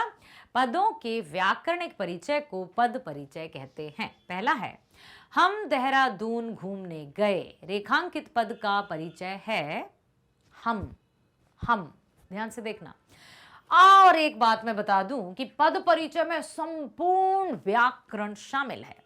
जो आपने विगत कक्षाओं से अब तक पढ़ी है ना, सब कुछ, संज्ञा, सर्वनाम, क्रिया, विशेषण, काल, वचन, लिंग, कारक, सब कुछ जो जो आपको आता है सब पद परिचय में लिखना है। हम देहरादून गए, हम देहरादून घूमने गए। तो रेखांकित मतलब क्या होता है? अंडरलाइन। जो पद अंडरलाइंड है या रेखांकित है, हमें उसका परिचय देना है कि व्याकरण दृष्टि से वह क्या है। तो पहला दिया है संज्ञा। तो हम संज्ञा तो है ही नहीं, तो इसके कारण इसको तो हम हटा ही देते हैं। अब क्या करें? इसमें भी सर्वनाम है, इसमें भी सर्वनाम, इसमें भी सर्वनाम। अब फंसे, कैसे करेंगे? हम देहरादून घूमने गए, तो हम, सर्वनाम के कितने भेद होते हैं? 5। पुरुषवाचक सर्वनाम, पुरुषवाचक सर्वनाम के भी 3 उपभेद होते हैं, उत्तम पुरुष, मध्यम पुरुष, अन्य पुरुष। तो हम किस में आएगा? प्रथम पुरुष में आएगा, पुल्लिंग में आएगा, एक वचन में आएगा, कर्ता में। हम प्रथम में ही आएगा, पुल्लिंग में आएगा, एक वचन में आएगा, कर्ता में आएगा। हम। अब है सर्वनामिक विशेषण। तो जो सर्वनाम की विशेषता बताते हैं उन्हें हम सर्वनामिक विशेषण कहते हैं। तो प्रथम पुरुष है, पुल्लिंग है, बहुवचन है, क्योंकि यहां हम करेंगे सर्वनाम है, प्रथम पुरुष, पुल्लिंग, बहुवचन, कर्ता। यस, सर्वनाम है, प्रथम पुरुष है, पुल्लिंग है, बहुवचन है और कर्ता भी है। क्या आपको लगता है कि यही सही है? क्योंकि यहां एक वचन दिया है और यहां सार्वनामिक विशेषण दिया है, तो एक वचन तो हम होता नहीं है, ये तो बहुवचन है। सर्वनाम की विशेषता तो नहीं बताई जा रही है, तो फिर क्या करना होगा? क्या दूसरा वाला सही जवाब है? आइए चेक कर लेते हैं। यस, दूसरा वाला ही सही जवाब है, क्योंकि इनके कारण ये हो गए हैं गलत। क्लियर हुआ? समझ आया बेटा? इस तरह से हम जब भी हम सही विकल्प चुनना होगा, हर एक को हमें ध्यान से पढ़ना है। किसी एक के आ जाने से वो आंसर गलत हो जाता है। यहां पर सब कुछ सही था, बिल्कुल ऐसे ही है, लेकिन यहां बहुवचन की जगह एक वचन था, इसलिए ये गलत हो गया। यहां पर बहुवचन था लेकिन सर्वनाम की जगह सार्वनामिक विशेषण हो गया। सर्वनाम संज्ञा, ठीक है, विशेषण अकेला किसे कहते हैं? जो संज्ञा और सर्वनाम की विशेषता बताते हैं। सार्वनामिक विशेषण किसे कहते हैं? जो सर्वनाम की विशेषता बताते हैं। ठीक है, चलो। शशि 10वीं कक्षा में पढ़ती है। रेखांकित पद का परिचय 10वीं। अब देखो, आप नंबर दिया है, तो अब बताओ, विशेषण है क्या विशेषण का भेद संख्यावाचक होता है? होता है। स्त्रीलिंग है, शशि स्त्रीलिंग है। एक वचन है, एक वचन है। कक्षा विशेष है, कक्षा विशेष है। लग तो रहा है कि पहला ही सही जवाब है। और देख लेते हैं, क्रिया विशेषण नहीं, गुणवाचक, विशेषण, संख्यावाचक, स्त्रीलिंग, बहुवचन नहीं है। तो हम किसके कारण कह दें? इसके कारण इसको हटा दो, परिमाणवाचक के कारण इसको हटा दो। अब बचे हैं 2। क्या गुण बताया है या संख्या बताई है? तो बेटा गुणवाचक के कारण हम इसको हटा देते हैं और चेक करते हैं क्या पहला सही जवाब है। आइए देखते हैं, और पहला सही जवाब है। ठीक है, क्योंकि परिमाणवाचक मतलब जो नापा तोला जाता है, उसमें संख्या या काउंट नहीं किया जाता। गुणवाचक था नहीं, क्योंकि यहां गुण मीन्स, गुण क्या होते हैं? सॉफ्टवेयर, जैसे कंप्यूटर के सॉफ्टवेयर्स होते हैं, वैसे ही हमारे गुण होते हैं जो दिखाई नहीं देते, लेकिन यहां तो 10वीं की बात की है, संख्या की बात की है, तो 1 के कारण ये होगा गलत और ये है सही जवाब। ठीक, तो पद परिचय हम इस तरह से चुनेंगे।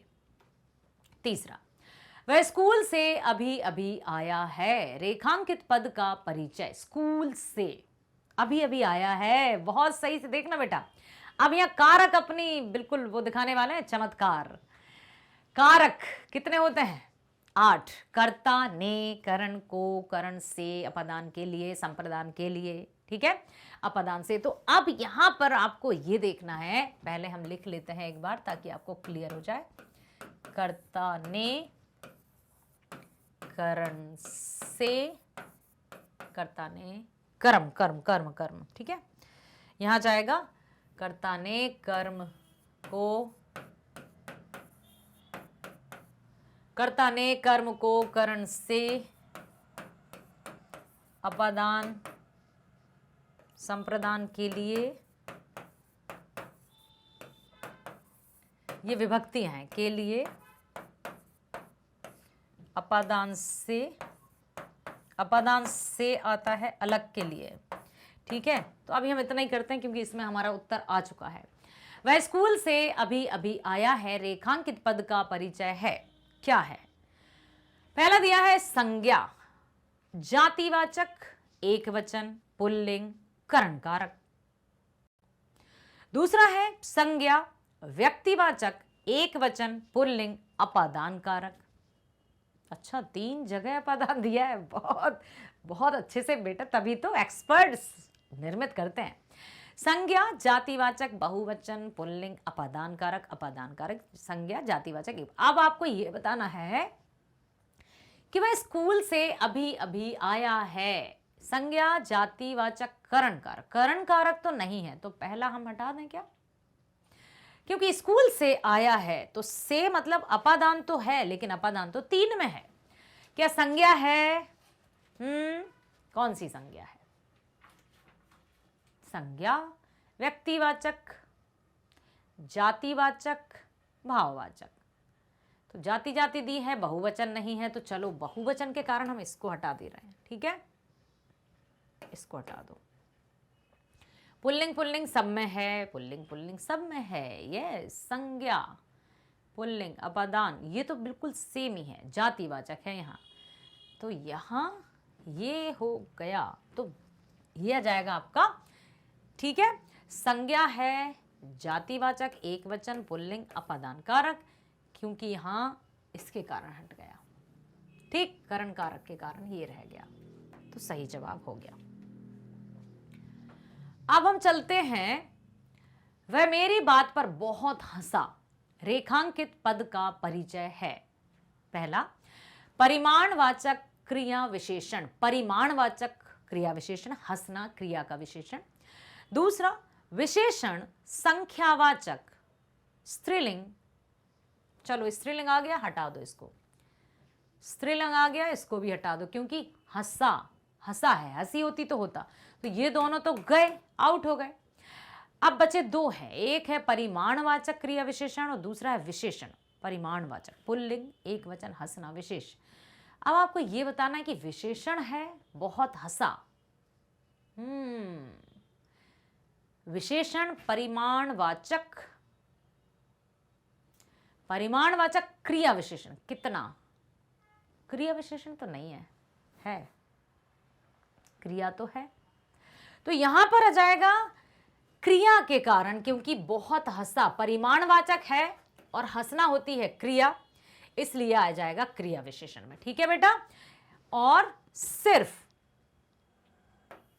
इसके कारण ये रह गया, क्योंकि यहां पर है क्रिया विशेषण, हंसना क्रिया है, जैसे हमने अभी बात की थी कि सभी क्रियाएं हैं, हंसना, रोना, सुनना, सोना, जागना, सब क्रियाएं हैं। योग्य पिता की संतान भी योग्य होती है। रेखांकित पद का परिचय। पहला, संज्ञा, जातिवाचक, स्त्रीलिंग, एकवचन। योग्य पिता की संतान भी योग्य होती है। अब यहां पर मैं एक और बात स्पष्ट कर दूं कि जब कभी हमें यह समझ में ना आए कि स्त्रीलिंग है, क्योंकि ना तो किसी स्त्री की जाति का बोध हो रहा है, ना पुरुष जाति का बोध हो रहा है, फिर क्या करेंगे, तो व्याकरण दृष्टि में जब ऐसा हो तो वहां पर पुल्लिंग ही माना जाता है। ओके, तो पुल्लिंग कहां दिया है? संज्ञा, जातिवाचक, पुल्लिंग, एक वचन। तो क्या हम इसको यही चुन लें? ओके बेटा, योग्यता की होती है के कारण स्त्रीलिंग है, ठीक है, होती है। संतान होती है, होती स्त्रीलिंग ही आएगा, संतान होती है, संतान होता है नहीं कहते हैं, तो संतान जो है वो स्त्रीलिंग है। संज्ञा है, कौन सी संज्ञा? जातिवाचक, इसलिए फिर हमने व्यक्तिवाचक को कर दिया। पुल्लिंग यहाँ व्यक्तिवाचक के कारण नहीं है, यहाँ पुल्लिंग के कारण नहीं है, और यहाँ गुणवाचक के कारण नहीं है, इसलिए यही सही है। छठवें प्रश्न पर पहुंच गए हम, और अब हम करेंगे अलंकार पर आधारित। ठीक है, तो कितने प्रश्न हुए व्याकरण से? एक हुआ हमारा रचना के आधार पर,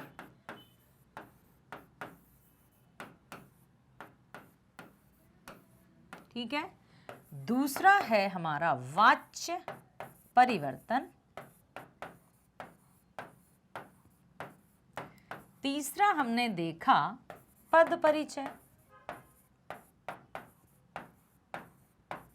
और चौथा आ गया हमारा अलंकार।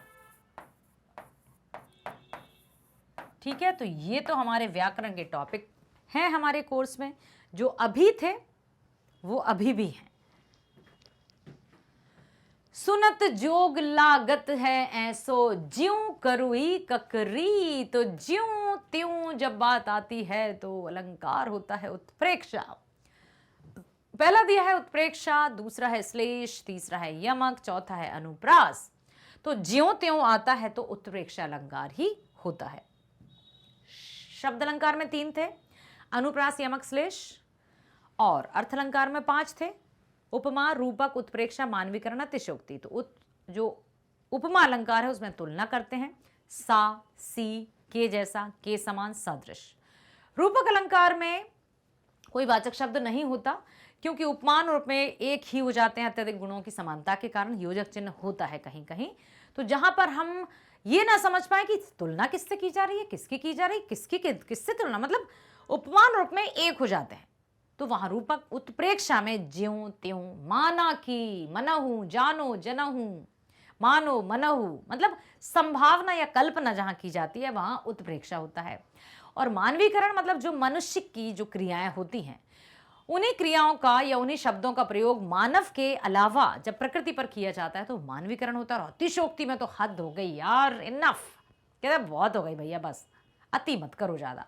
तो अतिशोक्ति में बात को बढ़ा चढ़ाकर बात की जाती है, लोक सीमा से बढ़ चढ़कर। सुनत जोग लागत है ऐसो ज्यों करुई ककरी में, तो उत्प्रेक्षा है। अब देखते हैं आप लोग बता पाते हैं कि नहीं। प्रीत नदी में पांव न बोरियो, रेखांकित में अलंकार। क्या यह सासी से है? नो। क्या यहां आपको लग रहा है कि उपमान क्या है? तो मैं ये और बता दूं, उपमान, उपमेय, साधारण धर्म,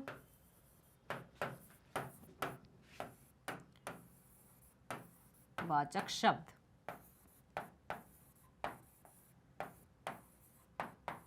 ठीक, उपमान मतलब जिससे तुलना की जाती है,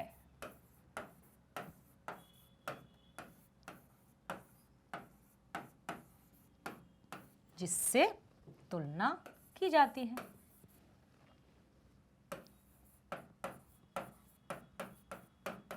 और उपमेय जिसकी तुलना की जाती है, जिसकी, ठीक है, जिसकी तुलना की जाती है। साधारण धर्म गुण या विशेषता, और वाचक शब्द कीवर्ड्स जिनकी सहायता से हमें यह पता चले कि कौन सा अलंकार है, तो जो हमें बताते हैं अलंकारों की पहचान कराते हैं। ठीक है,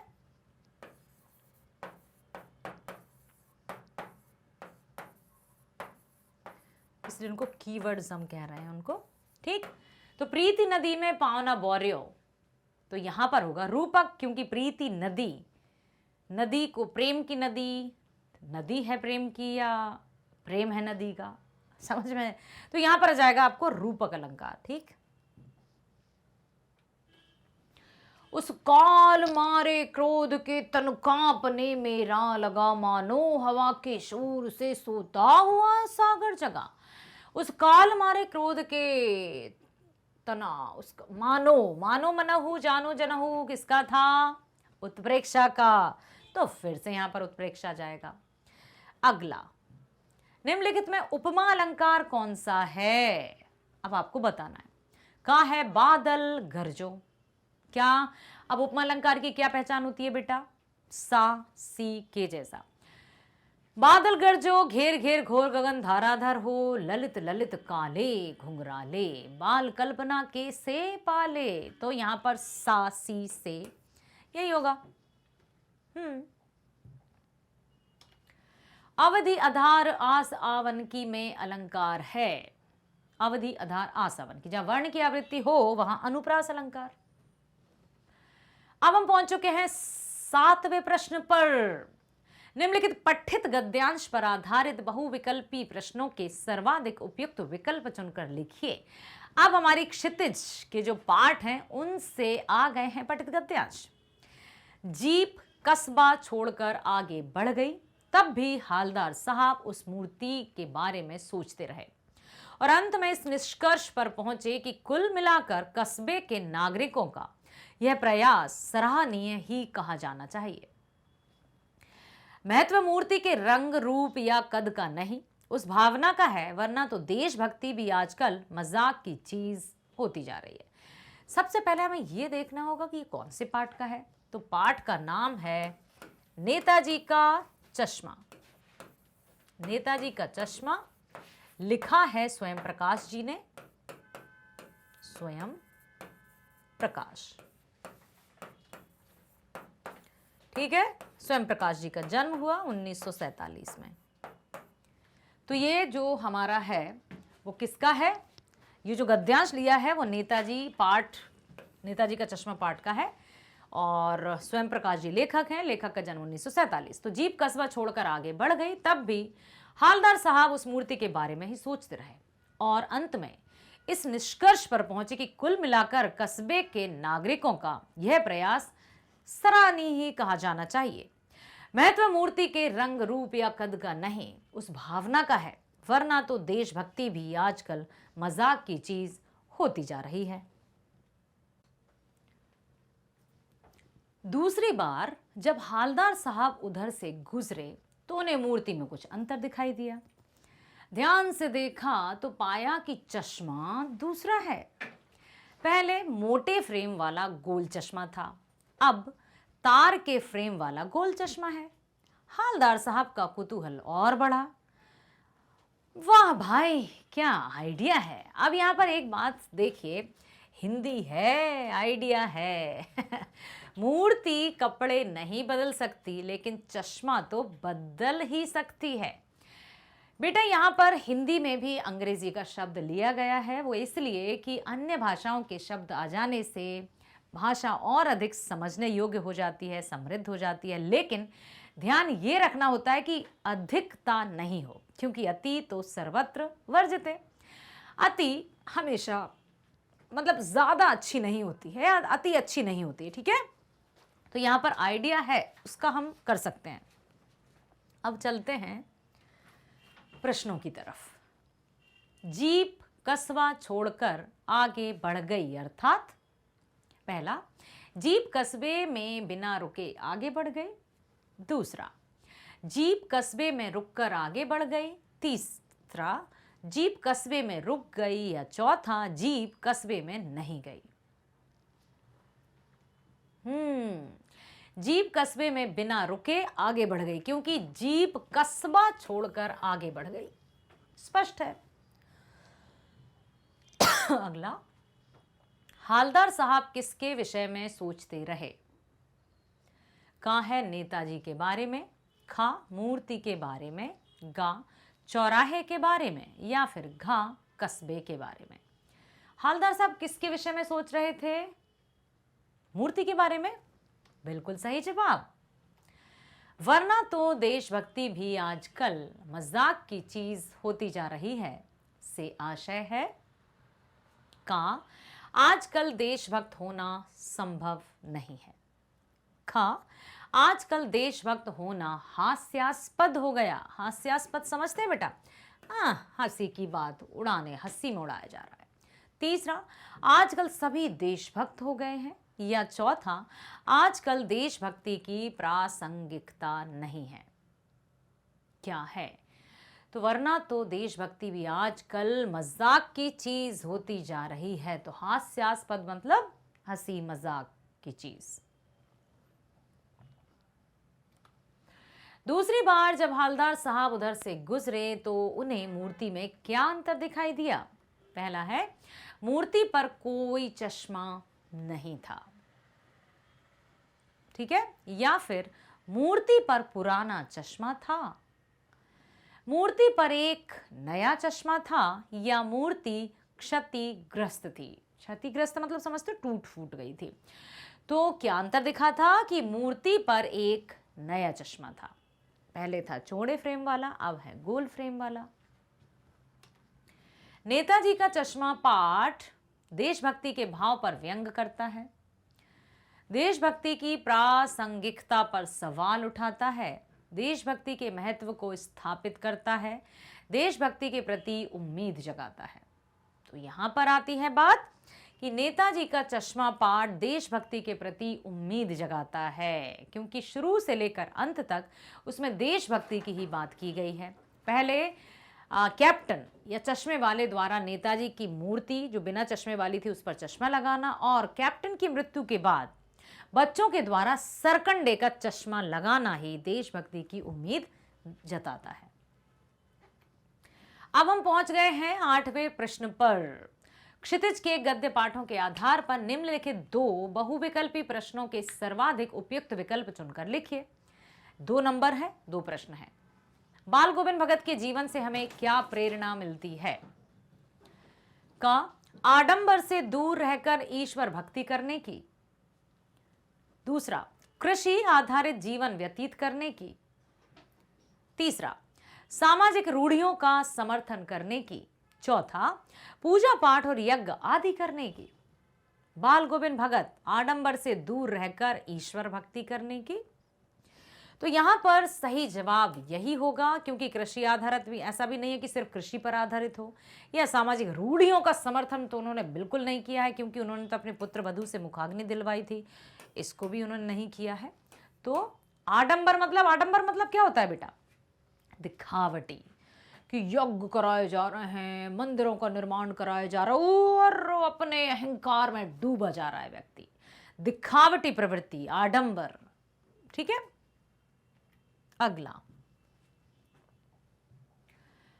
अमीरुद्दीन को रसूलन बाई और बतूलन बाई के घर वाला रास्ता क्यों पसंद था?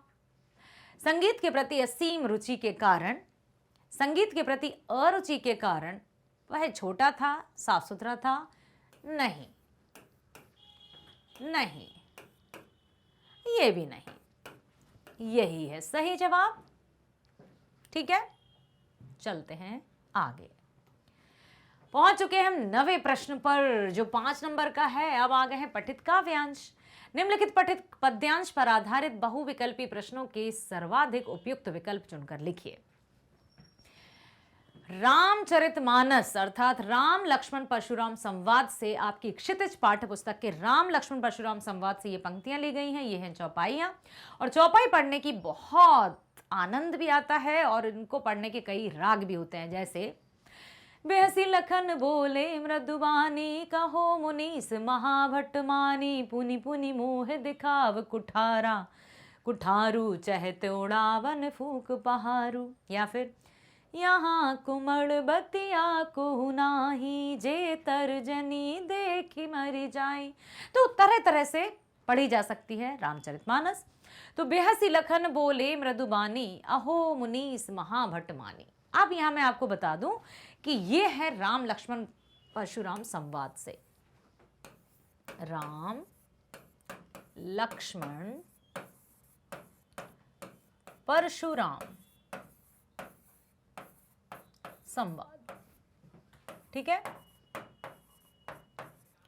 और इसको लिखा है तुलसीदास जी ने।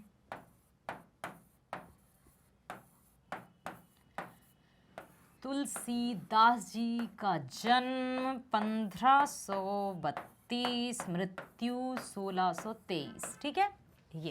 ये पंक्तियां हैं राम लक्ष्मण परशुराम संवाद पाठ से। रचेता हैं तुलसीदास जी। जन्म हुआ 1532, मृत्यु 1623। विहसी लखन बोले मृदुबानी, अहो मुनीस महाभटमानी, पुनि पुनि मोह दिखाव कुठारू, चह दौड़ावन फूंक पाड़ू। मुझे बार बार, अब लक्ष्मण जी व्यंग वचनों से, ये कब का है? जब सीता स्वयंवर में श्री राम द्वारा शिव धनुष भंग किया गया। भंग जैसे ही धनुष भंग हुआ, उसकी टंकार चारों दिशाओं में गूंज गई। परशुराम जी क्रोधित होकर सभा में आते हैं और कहते हैं कि किसने शिव धनुष तोड़ा? जिसने भी ये शिव धनुष भंग किया है वो सभा से अलग खड़ा हो जाए, अन्यथा यहां पर जितने भी राजा उपस्थित हैं सब मारे जाएंगे। और श्री राम जी आते हैं हाथ जोड़कर, नाथ संबुधनु भंज निहारा, हो है केहू एक दास तुम्हारा। जिसने भी ये शिव धनुष तोड़ा है वो आपका कोई दास ही है। तो परशुराम जी फिर क्रोधित होते हैं। दास या सेवक तो सेवा करता है, शत्रुता नहीं निभाता है। तुमने ये शिव धनुष क्यों तोड़ा? तो अब बेहसी लखन बोले मृदुवानी, अहो मुनीस महाभटमानी, पुनि पुनि मोह दिखाव कुठारू, चह तोड़ावन फूंक पारू। ऐसे राम और परशुराम जी का जो संवाद चल रहा था, परशुराम जी क्रोधित होकर राम से कह रहे थे कि क्यों तोड़ा। लक्ष्मण जी बीच में बोल पड़ते हैं कि गुरुदेव ऋषिवर, ये पुराना धनुष ही तो था, इसके टूटने पर भला क्या लाभ या हानि। फिर आगे इसी तरह से लक्ष्मण और परशुराम जी का संवाद चलता गया। क्रोधित और होते गए परशुराम जी। और इतने में फिर क्या कहते हैं, बहसी लखन बोले मृदुबानी, आओ मुनीस महाभटमानी। आप बार बार अपने फरसे का भय, परशुराम जी, भगवान परशुराम जी को आपने देखा ही होगा, हाथ में कुल्हाड़ी या फरसा रखे रहते हैं। तो लक्ष्मण जी कहते हैं कि बार बार आप मुझे ये फरसे का भय क्यों दिखा रहे हैं? ऐसा लगता है जैसे फूंक से पहाड़ी उड़ा देना चाहते हैं, व्यंग कर देते हैं। तो हम भी कोई कुम्भड़े की बतिया नहीं जो आपकी तर्जनी उंगली देखकर ही डर जाएंगे। अर्थात हम भी कोई कमजोर नहीं, हम क्षत्रिय हैं। देखी कुठार सरासर बाना, मैं कछु कहा सहित अभिमाना, भृगुसुत समिज जनेऊ बिलोकी, जो कछु कहे सहस्र रोगी। मैंने आपके हाथ में कुठार और धनुष बाण देखकर ये समझा था कि आप क्षत्रिय हैं, इसलिए मैंने आपसे अभी तक जो कुछ भी कहा कह दिया। लेकिन आप तो जनेऊ धारण किए हैं, जनेऊ मतलब आप तो ब्राह्मण हैं। तो देखी कुठारु सरासर बाना, मैं कछु कहा सहित अभिमाना, भृगुसुत समित जनेऊ। जनेऊ मतलब समझते ना बेटा, यज्ञोपवीत भी कहते हैं जनेऊ धारण करना, मतलब जो नियम या दिनचर्या का पालन करते हैं नियमित रूप से, वे जनेऊ धारण कर सकते हैं। तो अक्सर पहले ब्राह्मण ही जनेऊ धारण करते थे क्योंकि वो नियमित रूप से दिनचर्या का पालन करते थे। लेकिन अभी भी किया जाता है, क्षत्रिय भी कर सकते हैं, कोई भी कर सकता है, ठीक है। अब तो वैसे भी वर्ण व्यवस्था रही नहीं है। तो जो नियमित दिनचर्या का पालन करते हैं, नहाना धोना, स्नान ध्यान, प्रभु की आराधना सच्चे मन से, वो जनेऊ धारण करना मतलब नियमित होना कुल मिलाकर। तो लक्ष्मण जी कहते हैं कि मैंने तो धनुष और बाण देखकर सोचा, सुर महे सुर हरुजन अरिगाई, हमरे कुलेन पर न सुराई। इसलिए हम ब्राह्मणों पर कभी भी वार नहीं करते। यदि ब्राह्मण या शूद्र या स्त्री या गाय, इनका हम कभी सामना नहीं करते हैं और इन पर वार नहीं करते, हमारे कुल पर कलंक लग जाता है। तो परशुराम बार बार अपना कुठार किसे और क्यों दिखा रहे थे? पहला है राम को भयभीत करने के लिए, लक्ष्मण को भयभीत करने के लिए, विश्वामित्र को भयभीत करने के लिए, या महाराज जनक को भयभीत करने के लिए। बात हो रही है यहाँ पर लक्ष्मण की, तो लक्ष्मण को भयभीत करने के लिए। निम्नलिखित पंक्तियों में किस पंक्ति से लक्ष्मण की शक्तिशाली होने का पता चलता है? बेहसी लखन बोले मृदुबानी, अहो मुनीस महाभटमानी, पुनि पुनि मोह दिखावे कुठारू, चह तोड़ावन फूंक पहाड़ू। नहीं, देखी कुठारू सरासर बाना, मैं कछु कहा सहित अभिमाना। यहाँ तो सिर्फ परशुराम जी की ही बात दिखाई दे रही है। तो यहाँ कुम्हड़बतिया को नाही जे तर्जनी देख मर जाए, यहां पर लक्ष्मण की शक्तिशाली होने की बात कही जा रही है, ठीक है। तो ये है इसका सही जवाब, ठीक, कि हम भी कोई कुम्हड़े की बतिया नहीं, हम भी क्षत्रिय राजकुमार हैं।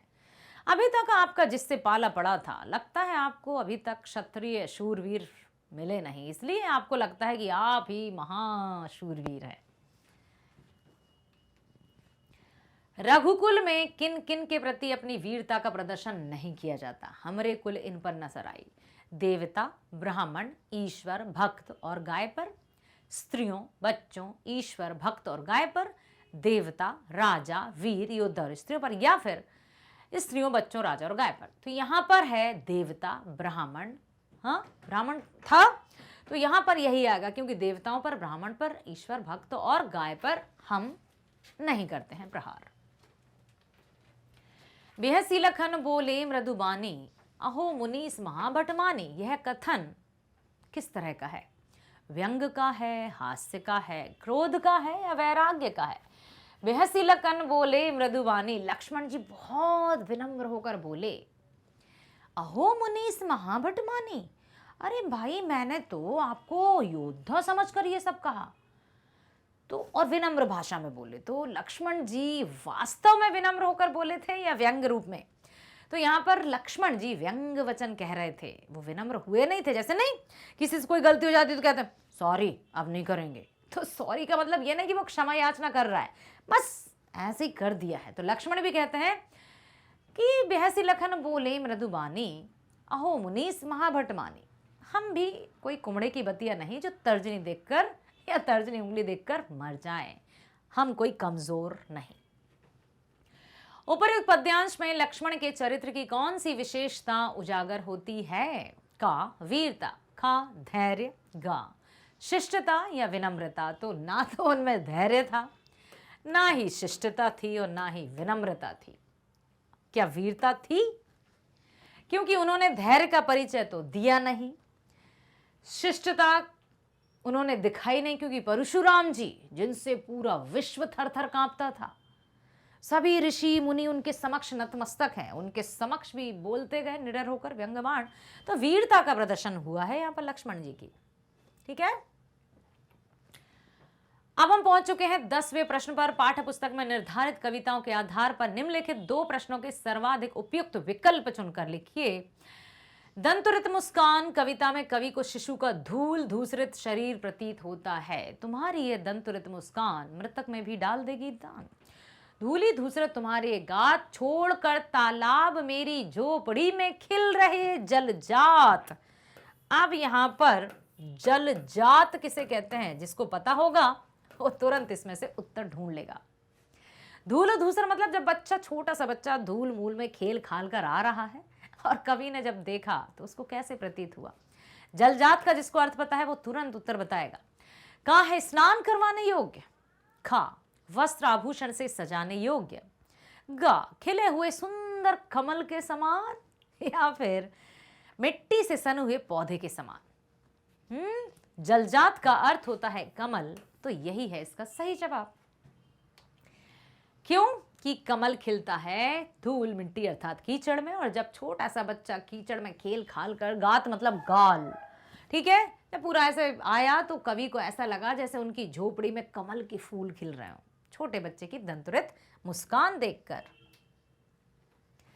संगतकार पाठ के अनुसार संगतकार की मुख्य विशेषता क्या होती है? पहला है उसकी मानवीयता, दूसरा उसकी कलात्मक श्रेष्ठता, तीसरा उसकी प्रतिभा प्रदर्शन की आकांक्षा, या फिर चौथा उसकी आत्ममुग्धता। मंगलेश डबराल जी ने ये कविता लिखी है संगतकार, और स्पष्ट रूप से उन्होंने कहा है कि ये उनकी कमजोरी नहीं, अपनी आवाज को धीमा करना संगतकारों की कमजोरी नहीं बल्कि उनकी मनुष्यता है। अर्थात यहां पर हो जाएगा उनकी मानवीयता, क्योंकि मानवीयता हो या मनुष्यता हो बात तो एक ही है। ठीक है, तो यही है इसका सही जवाब। हाँ तो बच्चों, हम आ चुके हैं खंड खा पर, जो है वर्णात्मक प्रश्न। अभी तक हम सही जवाब चुन रहे थे, अब हमें सही जवाब लिखने होंगे। प्रश्न 11वां, गद्य पाठों के आधार पर निम्नलिखित 4 प्रश्नों में से किन्हीं 3 प्रश्नों के उत्तर लगभग 25 से 30 शब्दों में लिखिएगा। ठीक है, 3 प्रश्नों के उत्तर लिखना है, 2-2 नंबर के प्रश्न है। पहला है, क्या आपको नवाब साहब का व्यवहार सामान्य लगा? क्यों? युक्ति युक्त उत्तर दीजिए। नवाब साहब लखनवी अंदाज, 2nd क्लास के डब्बे में बैठे और लेखक ज्यों ही जाते हैं ऐसा लगा जैसे उनके चेहरे पर असंतुष्टि छा गई। तो क्या आपको नवाब साहब का व्यवहार सामान्य लगा? बिल्कुल नहीं। क्यों? नवाब साहब द्वारा लेखक की उपेक्षा। क्योंकि जब हम कहीं चाहे बस में सफर कर रहे हो, यात्रा कर रहे हो या कहीं भी, तो कोई अपरिचित व्यक्ति भी आता है तो हम ऐसा नहीं करते खिड़की की तरफ देखने लगे, हम मुस्कुराहट तो दे ही देते हैं। लेकिन नवाब साहब जैसे ही लेखक आते हैं वो खिड़की की तरफ झांकने लगते हैं। तो नवाब साहब द्वारा लेखक की उपेक्षा की गई, जो बिल्कुल अच्छी बात नहीं। खीरा छीलने, काटने, नमक मिर्च बुरकने आदि की प्रक्रिया बिल्कुल ऐसा लगा जैसे कि वो शहनशाही दिखा रहा है, खीरा काट कर। तो ये व्यंग्य ही है। दूसरा है महानगरों की फ्लैट कल्चर और लेखिका मन्नू भंडारी के पड़ोस कल्चर में क्या अंतर दिखाई देता है, विचार करते हुए लिखिए। अब यहाँ पर मन्नू भंडारी जी ने बताया था कि वे बचपन में किस तरह उनके जो घर रहते थे आस पड़ोस, मतलब एक घर का आंगन, दूसरे घर की दीवार और पूरा गांव ही जैसे एक घर होता था। लेकिन आज पड़ोस कल्चर से भी सब वंचित हो गए, सब डब्बा बंद हो गए हैं। खाना डब्बा बंद, घर भी डब्बा बंद। कौन सामने रहता है, कौन बगल में रहता है, किसी को कुछ पता नहीं। इस तरह का हो गया है।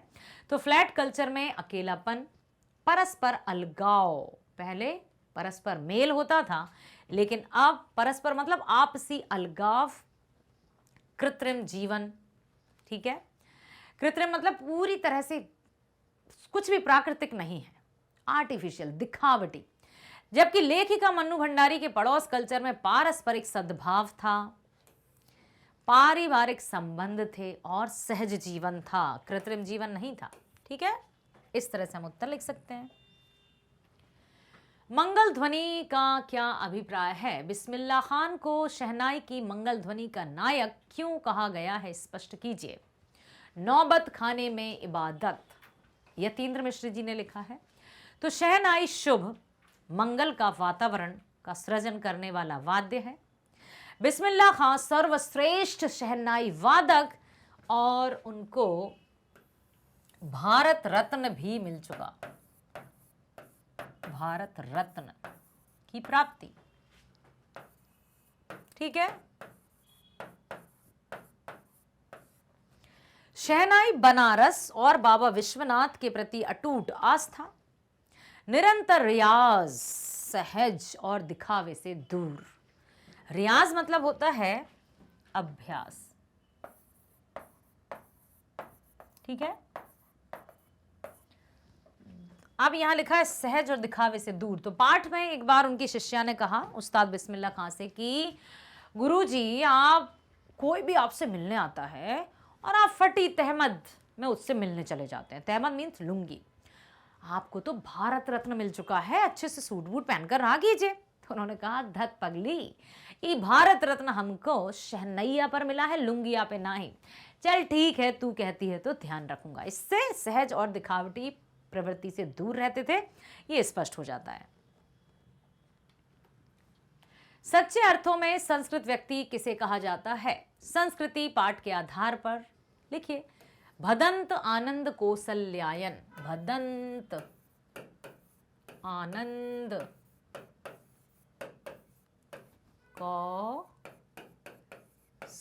कौसल्यायन लेखक का नाम है ये बेटा, है ना।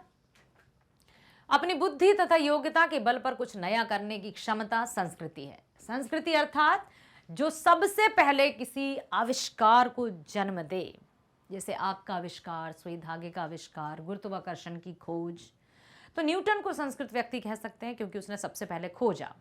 ठीक है, अपनी बुद्धि योग्यता के बल पर कुछ नया करने की क्षमता संस्कृति है।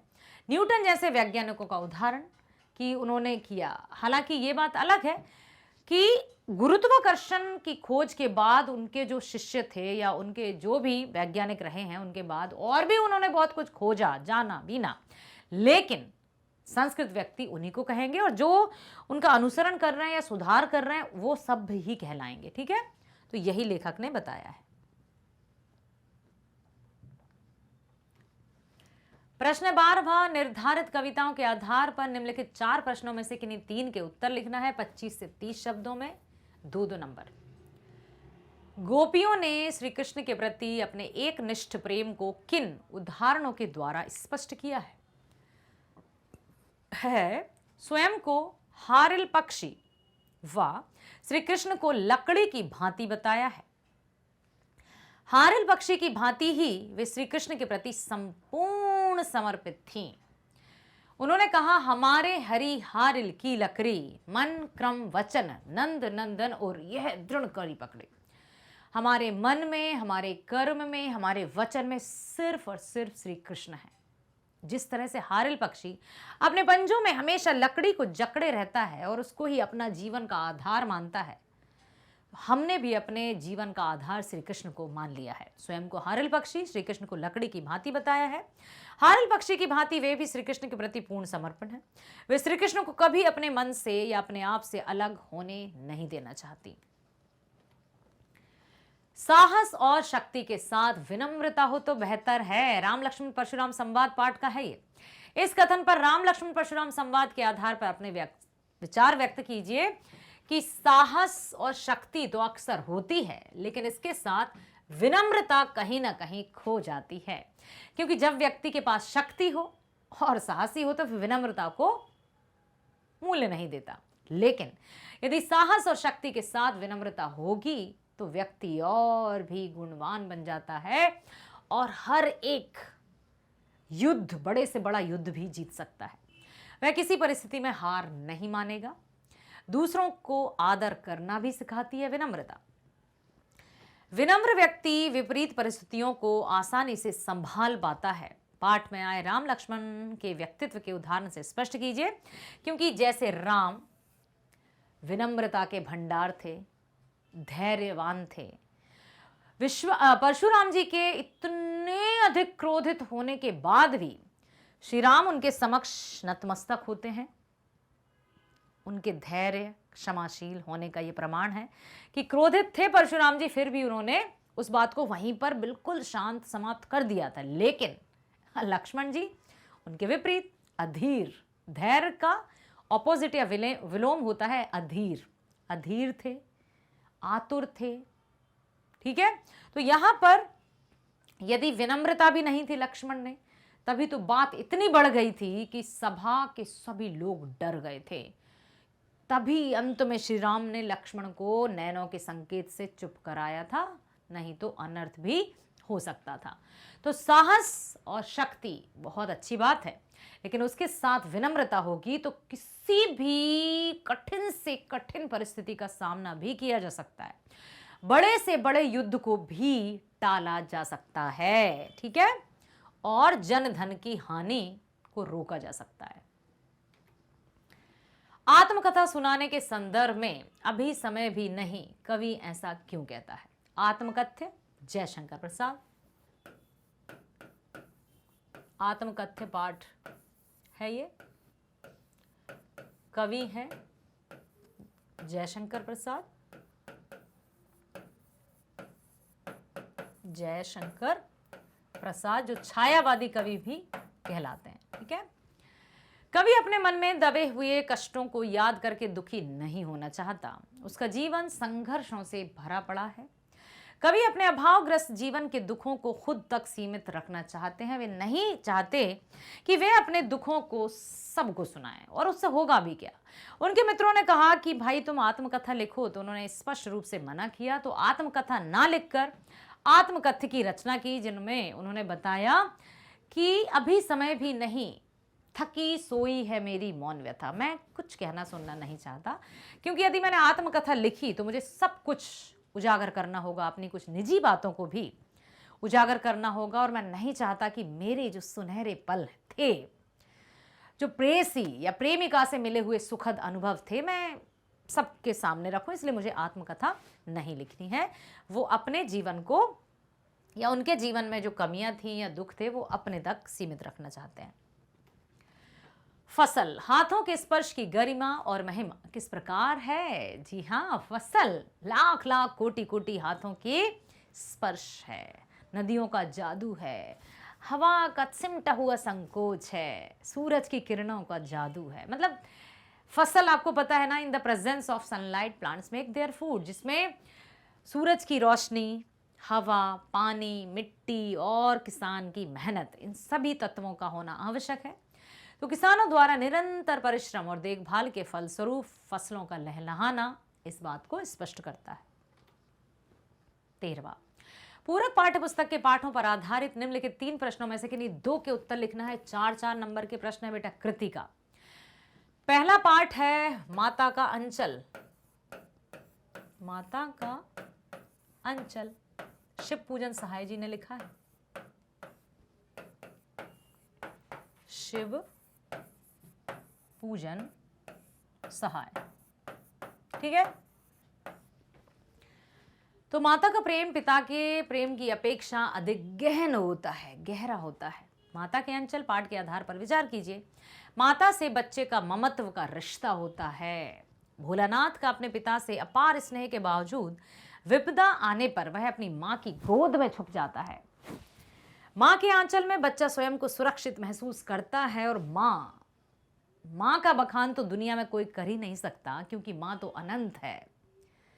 मां आदि है, मां अनंत है, और कितना भी प्रेम किसी भी बच्चे को कहीं भी मिले, लेकिन वो चैन, सुकून और सुरक्षा उसे मां के आंचल में मिलती है, वो उसको कहीं नहीं महसूस होती।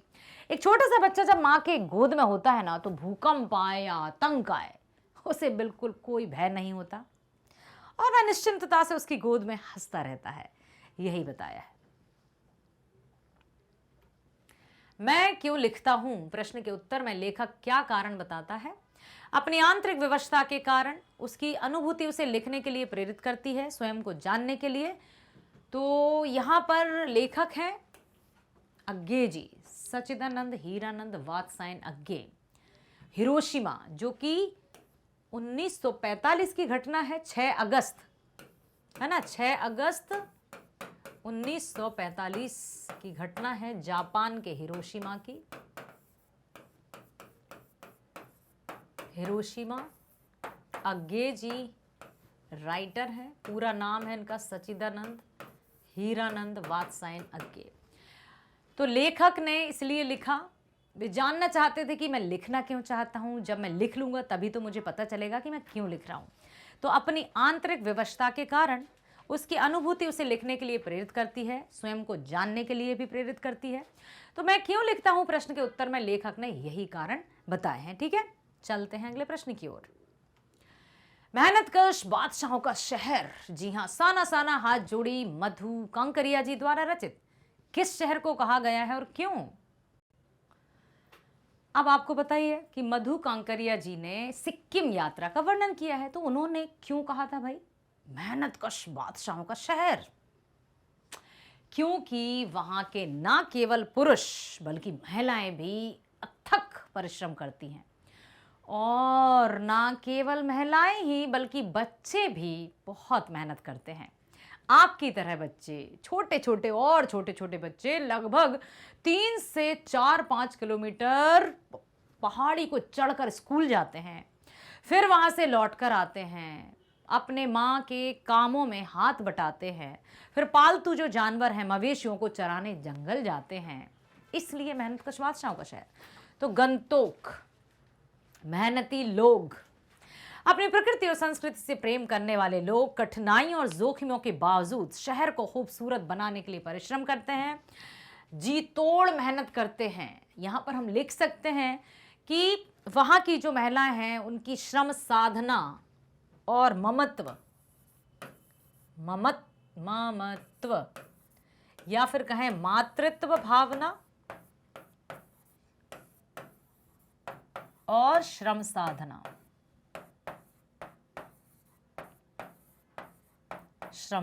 साथ साथ देखी जाती है। ठीक है, ऐसे हम लिख सकते हैं।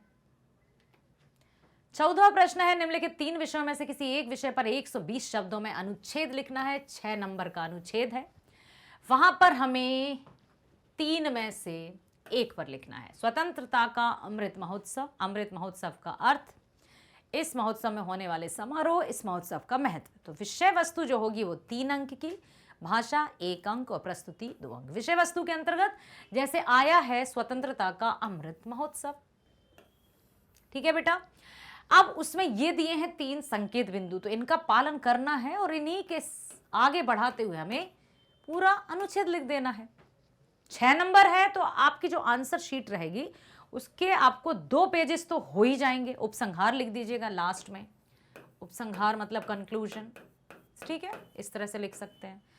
तो विषय वस्तु पर 3 अंक मिल जाएंगे। भाषा, आप बहुत अच्छे शब्दावली का प्रयोग कर रहे हैं तो 1 अंक उसका मिल जाएगा। प्रस्तुति किस तरह से दे रहे हैं, शुरुआत आपने कैसे की, अंत आपने कैसे किया, वो सब मिलाकर आपको 6 अंक मिल जाएंगे। भाग्य और पुरुषार्थ, आलस्य मनुष्य का सबसे बड़ा शत्रु। भाग्यवादी व्यक्ति उदासीन रहता है, जो सिर्फ भाग्य पर निर्भर रहते हैं वो हमेशा निराशा में ही डूबे रहते हैं कि क्या करें भैया, किस्मत ही जाने, किस्मत में जो लिखा है वो होगा, करना धरना है नहीं, बस कोसते रहना। परिश्रमी व्यक्ति अपने भाग्य को बदल सकता है। तो विषय वस्तु 3 अंक, भाषा 1 अंक, प्रस्तुति 2 अंक। तीसरा है पर्वतीय स्थल की यात्रा। तो प्राकृतिक सौंदर्य, यात्रा वर्णन, सांस्कृतिक महत्व, इन सब को शामिल करते हुए हम लिखेंगे। अब हम चलते हैं 15वें प्रश्न पर। किसी एक विषय पर लगभग 100 शब्दों में पत्र लिखिए। 5, आपका नाम दिशा है या दक्ष है। यदि आपको दिशा बनना है तो दिशा बन सकते हैं, दक्ष बनना है तो दक्ष। आपकी आयु मतदान करने योग्य हो गई है, अर्थात 18 वर्ष है क्या बेटा? 18 और 21 बताना जरा, मुझे बताना जरा, हाँ कमेंट करके जरूर बताना। आपने मतदाता पहचान पत्र बनवाने के लिए गरुड़ ऐप के द्वारा आवेदन कर दिया है, किंतु काफी समय के बाद भी आपका मतदाता पहचान पत्र आपको नहीं मिला। मतदाता पहचान पत्र के वितरण में देरी की शिकायत करते हुए अपने क्षेत्र के BLO, ब्लॉक लेवल ऑफिसर को लगभग 100 शब्दों में पत्र लिखिए। अब इतना तो आपको तय हो गया है, पता चल गया है कि ये है औपचारिक पत्र, ठीक है,